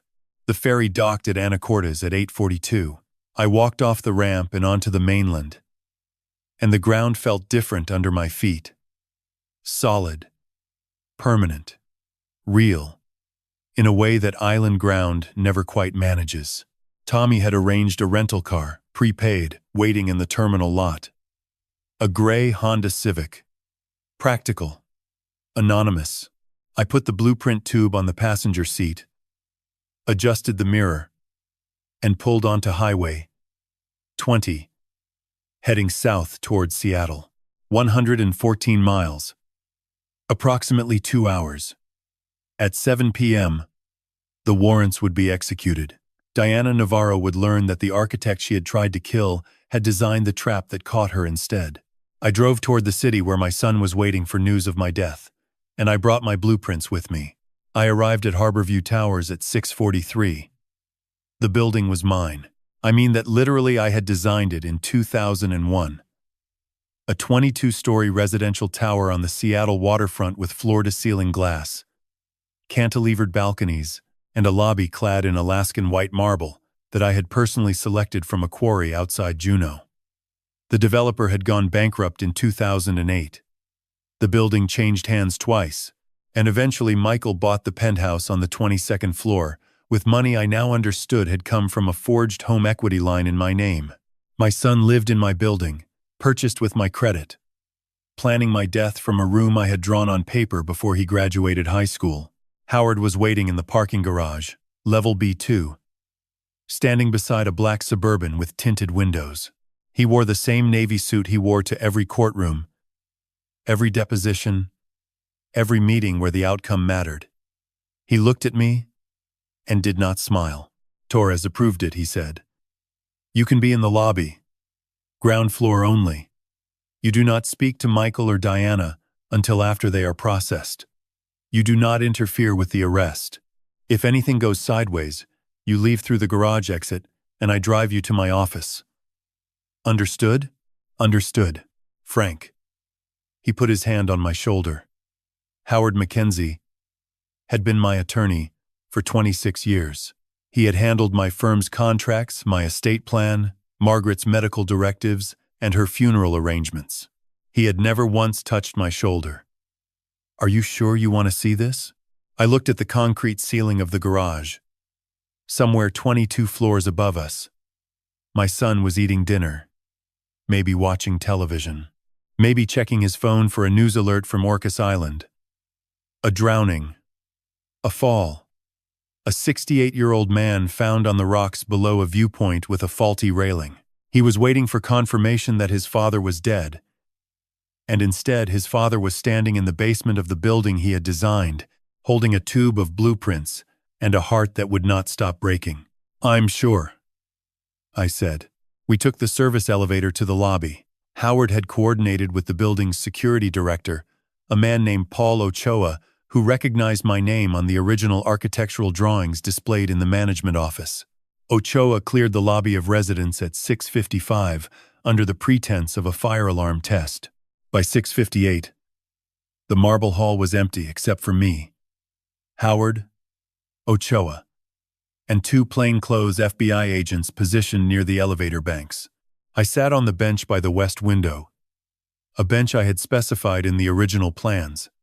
Black walnut, curved seat, positioned to catch the last light of sunset over Elliott Bay. The irony was not lost on me. I had spent my career designing places for people to sit and feel safe, and now I was sitting in one of those places waiting for the FBI to arrest my son for trying to murder me. At 7:01, my phone vibrated. A text from Agent Torres. Executing now. Both units. Stand by. I set the phone on the bench beside me and folded my hands and waited. The elevator chimed at 7:14. The sound was soft, a single clear note that I had argued about with the developer for 2 weeks because he wanted a buzzer and I wanted a tone that sounded like a wind chime. I won that argument. I remembered the satisfaction I had felt when I first heard it during the final walkthrough. Now the same chime announced the arrival of my son in handcuffs. The doors opened. Michael came first. He was flanked by 2 FBI agents in tactical vests, his wrists cuffed in front of him, wearing the gray cashmere sweater I had given him last Christmas. His hair was uncombed. His face was white, not pale, white, the color of a man whose blood has forgotten how to circulate. He was staring at the floor, and for 3 steps he did not see me. Then he looked up. I have designed buildings that were demolished. I stood on a sidewalk in Portland once and watched a wrecking ball swing into a parking structure I had spent 2 years engineering, and I watched the concrete crack and the steel buckle and the entire south wall fold inward like a man clutching his stomach. That is what happened to Michael's face when he saw me sitting on that bench. Everything folded. His mouth opened and closed, and opened again, and no sound came out. And his eyes, my eyes, Margaret's eyes, the same deep brown that had looked up at me from a crib 39 years ago, filled with something that was not surprise, and was not fear, and was not guilt, but was all 3 at once, compressed into a single expression that I will carry for the rest of my life. "Dad," he said. I did not answer.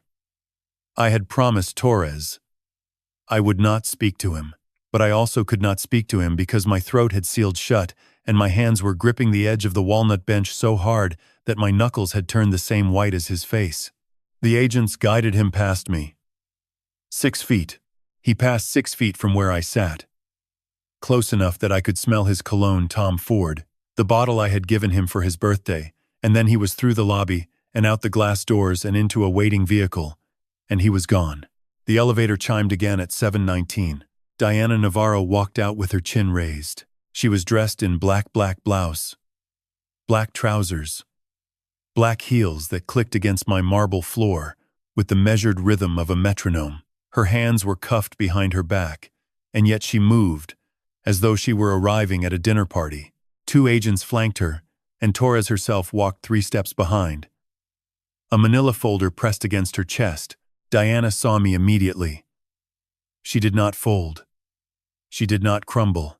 She looked at me the way a chess player looks at a board after an unexpected move, recalculating, reassessing, searching for the error in her strategy. Her eyes were cold, precise, empty of everything except mathematics. She stopped walking. The agents paused. "Mr. Castellano," she said. Her voice was calm, modulated, the voice of a woman who had laundered $12 million without raising her pulse. "You were supposed to enjoy the view." "I did," I said. "I designed it." She held my gaze for 2 full seconds. Then something shifted in her expression. Not defeat, not anger, but recognition. The recognition of one architect meeting another, except her buildings were made of fraud and offshore accounts and disposable husbands, and my buildings were made of steel and wood and bolts that held when they were supposed to hold. Torres touched Diana's arm. "Move." Diana Navarro turned away from me and walked across the marble lobby and through the glass doors and into the Saturday evening light. And the doors closed behind her, and the lobby was silent. I sat on my bench and looked at the sunset over Elliott Bay, and I did not move for a very long time. I did not sleep Saturday night. I drove from Harborview Towers to my apartment on Beacon Hill, a 2-bedroom unit on the 3rd floor of a building I had not designed, which felt important somehow, living inside someone else's walls for once. And I sat in the dark kitchen and listened to the refrigerator hum and the upstairs neighbor's television murmur through the ceiling. And I did not sleep. Every time I closed my eyes, I saw Michael's face folding inward like a demolished wall. And every time I opened them, I saw Diana Navarro's eyes recalculating in the marble lobby, and neither image would release me. At 6 a.m. Sunday, Howard called. Both are in federal custody. Torres is handling Diana under the FBI's Organized Financial Crime Division, the Meridian West Holdings Shell Corporation, the Cayman account. The Pacific Rim connection from 7 years ago. Michael is being held at the SeaTac Federal Detention Center. His public defender has already reached out to Torres about a cooperation agreement. Already, I said. He's scared, Frank. The forged insurance documents alone carry up to 15 years. Add conspiracy to commit murder, wire fraud, and the home equity forgery, he's looking at 30 to 40 years, if convicted on all counts. Cooperation is his only viable strategy. I poured coffee into a mug Margaret had bought at a farmer's market in Ballard 15 years ago. It had a picture of a cedar tree on it, and the words, "Stay rooted." I had almost thrown it away after she died. I was glad I hadn't. What does cooperation mean? I asked. It means Michael provides full testimony against Diana.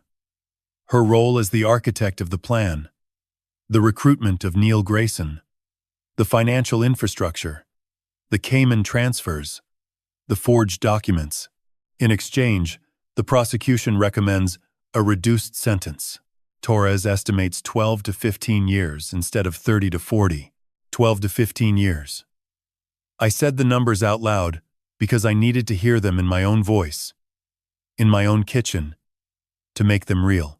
My son would be 51 at the earliest when he walked out of a federal prison. 54 at the latest. I would be 80. Or dead. There's more, Howard said. The forensic accountants have completed their preliminary review of your financial exposure. The home equity line Diana and Michael opened in your name total amount authorized was $480,000. They withdrew approximately $62,000 before the account was flagged and frozen by the bank last week after Torres issued a federal hold. Your penthouse title is clean. They hadn't moved on that yet. But Frank, the life insurance policy upgrade to $750,000 was processed and active. If you had died on that island, Diana would have collected $750,000, the price of my life, calculated by a woman who had sat across from me at Thanksgiving dinner 2 years ago and complimented my cranberry sauce and asked for the recipe and written it down on a napkin with a pen she borrowed from my shirt pocket. I want to sell the penthouse, I said. Frank, I want to sell it, Howard. I cannot own a building where my son planned my murder from the 22nd floor. List it. Whatever the market gives us. I don't care about timing. Howard was quiet for a moment. The penthouse is appraised at $2.8 million. In the current market, we could expect 2.5 to 2.7. After capital gains, closing costs, and the outstanding mortgage balance, which is minimal, you paid it off in 2016, you'd net approximately $2.3 million. Then sell it. I'll start the paperwork Monday. I hung up and sat at the kitchen table and stared at the cedar tree mug and thought about $2.3 million. I had never wanted $2.3 million. I had wanted a son who built model airplanes and asked why bridges didn't fall down. I had wanted a wife who bought mugs at farmers markets and stayed rooted.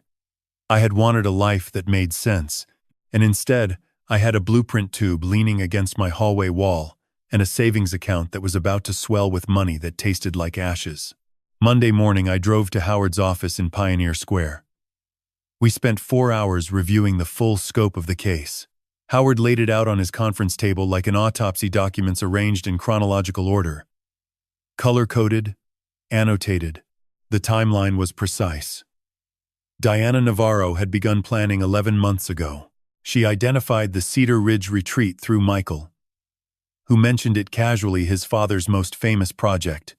Remote. Accessible only by ferry. Surrounded by cliffs. Diana researched the resort, identified Eagle Point as the kill site, and contacted Parker Wells, the resort manager, through a series of encrypted emails.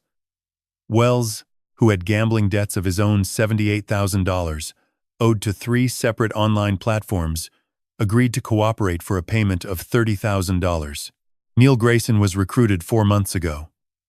Diana found him through Wells, who knew Neil was desperate for money for his son's surgery. She offered $50,000 half up front, wired through a secondary Cayman account linked to Meridian West.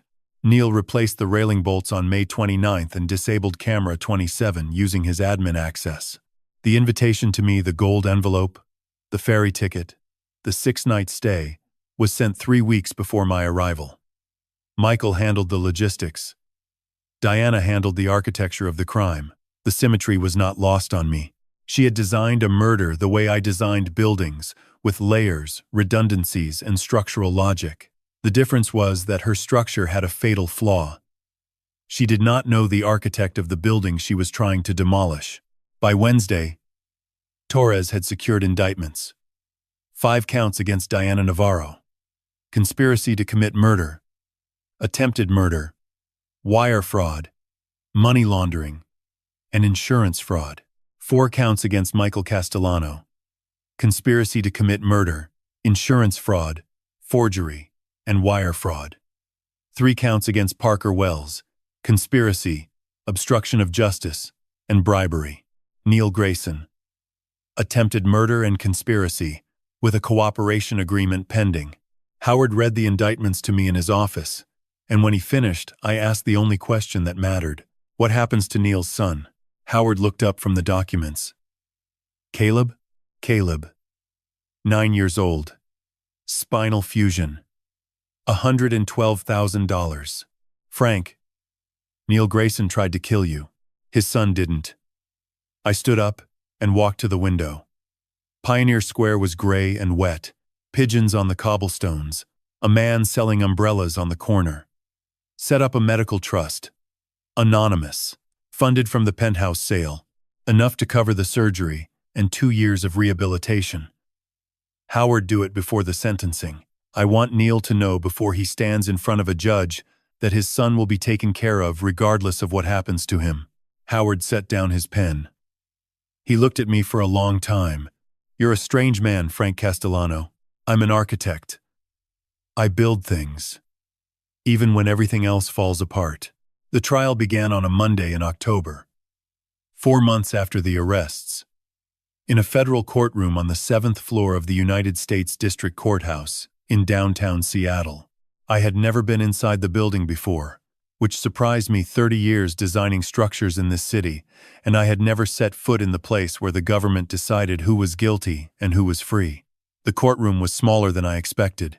Wood-paneled walls, fluorescent lighting, a ceiling that could have used another 2 feet of clearance. I sat in the 3rd row behind the prosecution table and folded my hands and looked straight ahead. Diana Navarro's trial came first.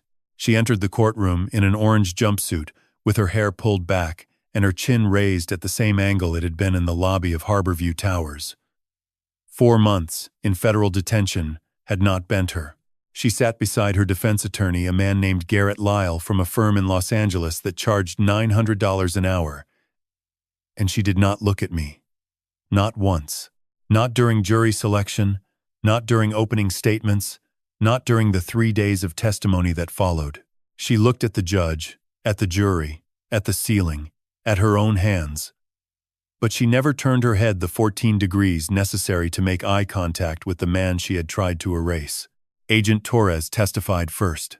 She presented the financial architecture of Diana's plan with the precision of a surgeon, the Meridian West Holdings Shell Corporation, The Cayman Islands account opened 11 months prior. The wire transfers totaling $192,000 routed through 3 intermediary banks. The Proton Mail correspondence with Parker Wells. The device registration linked to the penthouse Wi-Fi. Torres spoke for 2 hours and 40 minutes without notes. She had been waiting 7 years for this courtroom. Tommy Chen testified on Tuesday. He wore a suit that was slightly too large for him and sneakers that he had forgotten to replace with dress shoes, and he explained to 12 jurors how he had recovered the deleted security footage from Cedar Ridge's server in 15 minutes, how camera 27 had been disabled from Neil Grayson's admin account on May 29th, and how the Proton Mail address linked to a device registered under the name Diana M. Navarro. The defense attorney tried to challenge the chain of digital evidence. Tommy responded with timestamps, hash values, and server logs that left Garrett Lyle staring at his legal pad with nothing to write. Neil Grayson testified on Wednesday morning. He had accepted a cooperation agreement full testimony in exchange for a recommended sentence of 6 to 8 years instead of 15 to 20. He entered the courtroom in shackles and an orange jumpsuit, and when he sat in the witness chair, he looked directly at me for the first time since Eagle Point. His eyes were hollow. He had lost weight. His hands trembled when he raised them to be sworn in. He told the jury everything.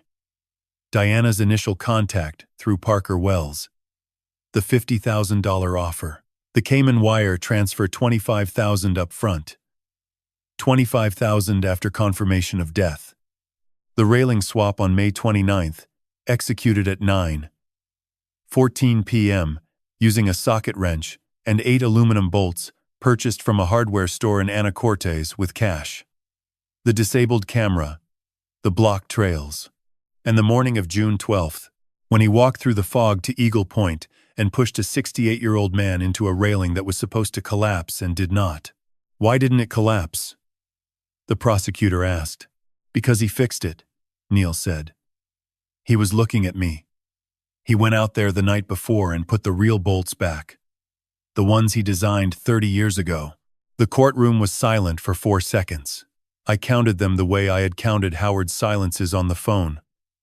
1 Mississippi, 2 Mississippi. Because counting was the only thing that kept me from making a sound. I testified on Wednesday afternoon. The prosecutor, Assistant United States Attorney Christine Park, walked me through the timeline. The gold envelope. The overheard FaceTime call. The blueprint retrieval. The ferry crossing. Cabin 12. Eagle Point. The bolt replacement. The voice memos. The confrontation at dawn. I spoke for 90 minutes. I did not look at Diana. I looked at the jury. 7 women, 5 men, ages ranging from what I estimated to be late 20s to early 70s, and I told them the truth. Every detail. Every bolt. When Park asked me to describe the moment I heard my son say 1 push, the railing won't hold, I paused. Not for effect. I paused because my voice had stopped working. The way a machine stops when a critical component fails, and I needed 3 seconds to find a replacement part somewhere in my chest. I heard my son describe how I would die, I said. And I recognized the location because I built it. The jury deliberated for 6 hours. They returned on Thursday at 11:15 a.m. with a verdict on all 5 counts. Diana Navarro, guilty of conspiracy to commit murder, guilty of attempted murder, guilty of wire fraud, guilty of money laundering, guilty of insurance fraud. She did not react. She sat in her chair with her hands flat on the table and her chin level, and she looked at the judge the way she had looked at me in the lobby, recalculating, always recalculating, even when there was nothing left to calculate. Sentencing came 3 weeks later. Judge Robert Kessler, a 20-year veteran of the federal bench, delivered the sentence at 2 p.m. on a Friday in November. Diana Navarro, 32 years. Federal prison. No possibility of parole for 25 years. Parker Wells, 7 years. Federal prison. Cooperation. Credit applied. Neil Grayson, 7 years. Federal prison. Cooperation credit applied. Judge Kessler noted for the record that an anonymous medical trust had been established for Neil's minor son, and that this act of mercy by the victim had been considered in the court's assessment of the defendant's cooperation value. Neil looked at me when the judge said that. I looked back. Neither of us spoke. Michael's trial was scheduled for the following Monday. I was not ready. I wore Margaret's watch. It was a small thing, a silver Timex with a scratched face and a leather band that had cracked along the third hole where she always buckled it. She had worn it every day for 19 years. And when she died, I put it in the top drawer of my nightstand and did not touch it again until Monday morning, October 21st, when I opened the drawer and picked it up and fastened it to my left wrist and drove to the courthouse to watch my son's trial. I do not know why I wore it. Maybe I needed her in the room. Maybe I needed someone who had loved Michael without reservation to be present when the world decided what he had become.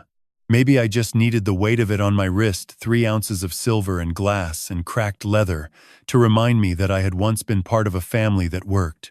Michael entered the courtroom at 9:12 a.m. He was thinner than he had been in the lobby of Harborview Towers. His cheeks were drawn, his eyes underlined with dark crescents, and his hair had been cut short.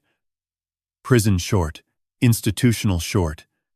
The kind of haircut that says I no longer decide how I look. He wore a navy suit that his public defender, a woman named Catherine Cho, had arranged for him. It did not fit. The shoulders were too wide and the sleeves were too long, and he kept pulling at the cuffs the way he had pulled at his shirt sleeves as a boy when Margaret dressed him for church on Easter Sunday. He saw me in the 3rd row. The same seat.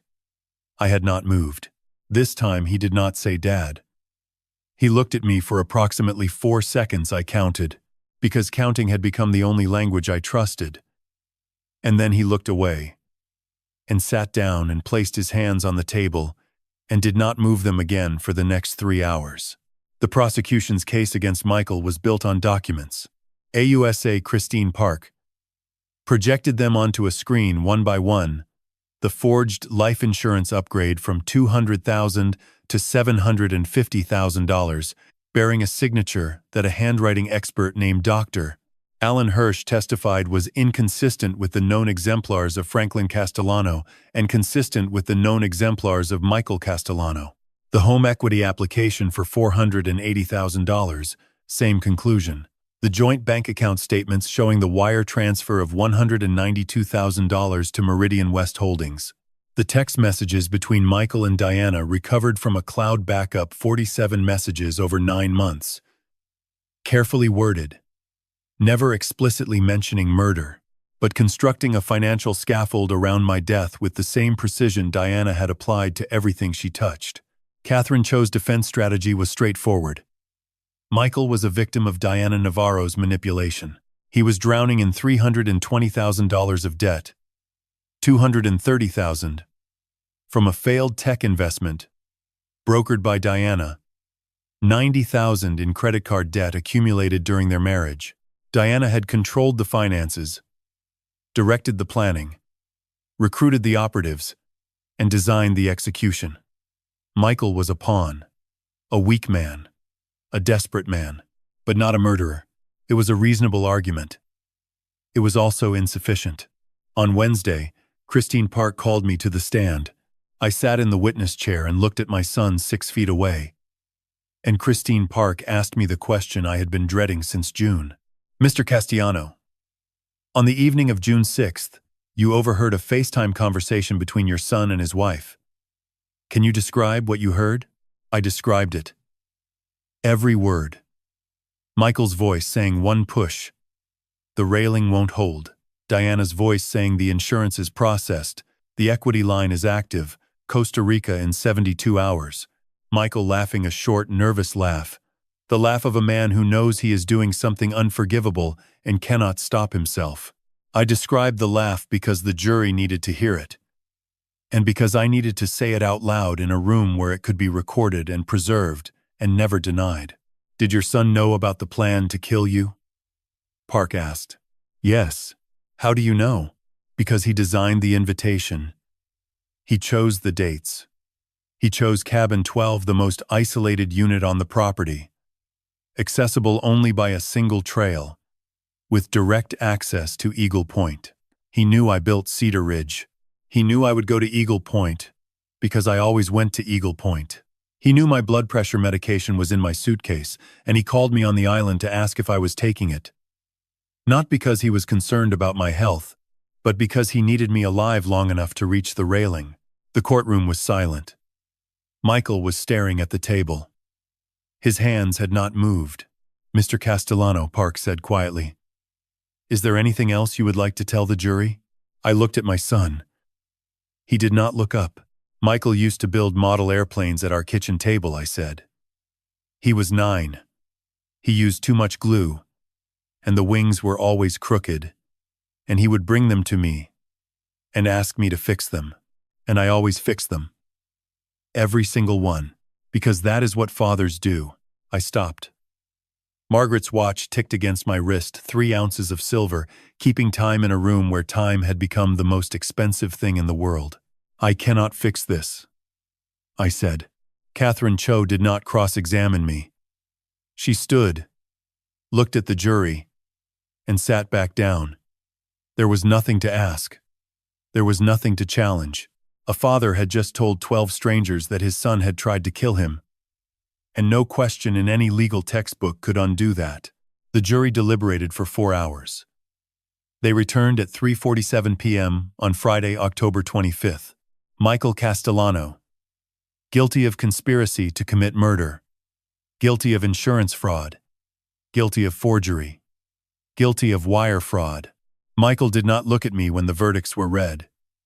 He looked at the table. His hands were exactly where they had been on Monday morning, flat, still, motionless, as though they had been nailed there. Sentencing was scheduled for November 15th. Judge Kessler noted that the defendant's cooperation, his full testimony against Diana Navarro, provided during her trial through a sealed deposition, would be taken into account. Catherine Cho requested leniency. Christine Park requested justice. I walked out of the courthouse into the October rain and stood on the sidewalk and felt the water hit my face, and I let it. Howard was beside me. He did not speak. He opened an umbrella and held it over both of us, and we stood there together. 2 old men on a wet sidewalk, while the city moved around us and the courthouse doors closed behind us, and somewhere inside a building I had never designed, my son sat in a room I would never enter and waited for a number that would define the rest of his life. Margaret's watch said 4:07. I went home. Michael received 18 years. Judge Kessler delivered the sentence on a Friday afternoon in November, while rain streaked down the courthouse windows and the fluorescent lights hummed their flat, indifferent hum. 18 years. Federal prison, with the possibility of parole after 12. Cooperation credit applied for his sealed testimony against Diana Navarro. Catherine Cho stood beside him, with her hands clasped. Christine Park sat at the prosecution table, with her files closed. The case was over. Michael turned around in his chair and looked at me. It was the first time he had looked at me since the trial began. His eyes were wet, but he was not crying.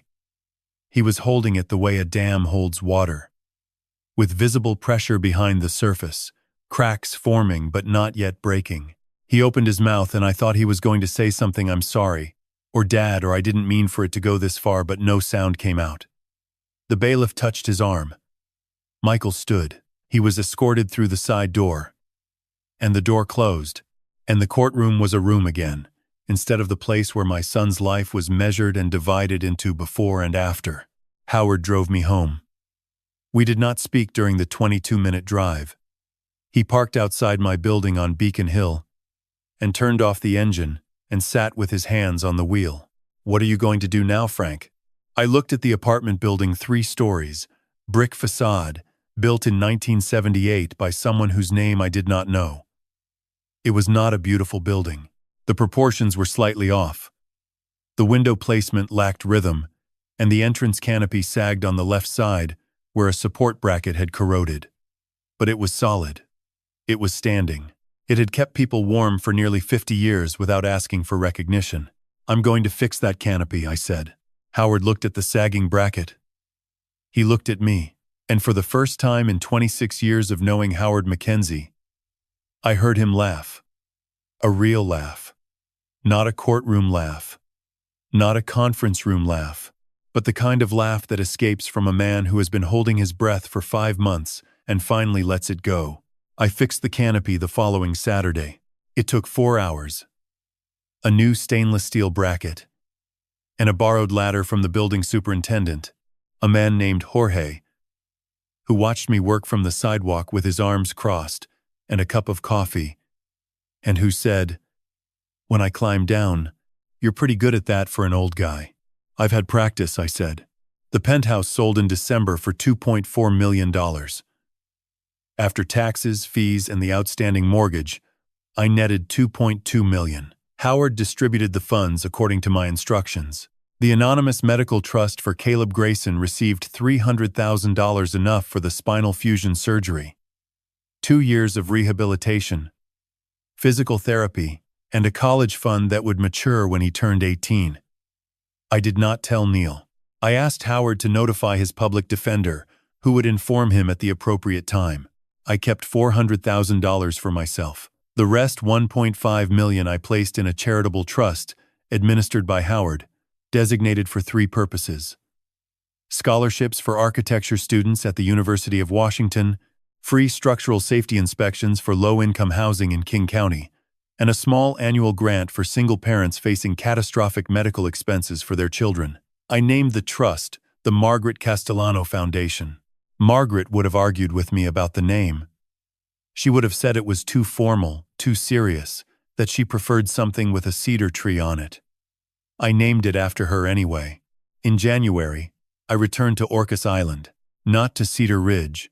I would never go back to Cedar Ridge.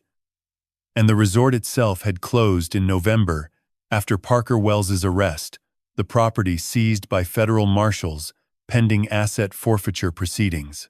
I went to the town of East Sound, where Rita Chen had found me a small rental cottage 3 blocks from the Seaside Pearl. 1 bedroom, a kitchen with a gas stove, a porch that faced west toward the water. The proportions were correct. The window placement had rhythm. Someone had cared when they built it. Rita gave me a job. Not a real job. She refused to let me cook, having tasted my scrambled eggs once and declared them structurally unsound. But she let me redesign the Seaside Pearl's outdoor deck, which had been sagging for 2 years. I drew the plans on a napkin first, then on proper paper.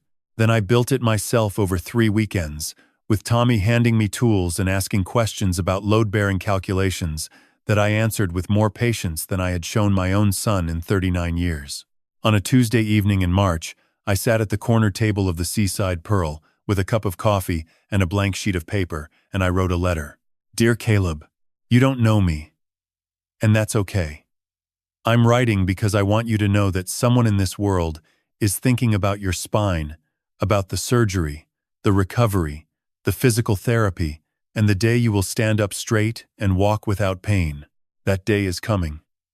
The money is there. It has been there since before the leaves fell last autumn, and it will be there when you are ready. I am an architect. I spent my life designing buildings that keep people safe. Hospitals, schools, bridges, a restaurant where I am sitting right now writing this letter. I learned a long time ago that the most important part of any structure is not the part you can see, it is the part hidden inside the wall, the bolt behind the beam, the foundation beneath the floor, the part that holds everything up without asking to be noticed. You are 9 years old. You have a long life ahead of you. And most of it will be built on things you cannot see right now. Kindness you haven't received yet. People you haven't met. Strength you don't know you have. Trust the hidden structure, Caleb. It is stronger than you think. Stay rooted. A friend. I folded the letter and placed it in an envelope and gave it to Howard the next morning. He would deliver it through the public defender. Neil would never know my name. Caleb would never know my face. And that was exactly right. Because the best structures are the ones that hold people up without asking to be seen. I finished my coffee. Rita was closing the kitchen. Tommy was on his laptop at the bar, probably hacking something he shouldn't be. The sun was setting over the San Juan Channel, painting the water in shades of copper and steel, and the deck I had rebuilt did not creak when I stood up and walked to the railing and leaned against it. The railing held. It always would.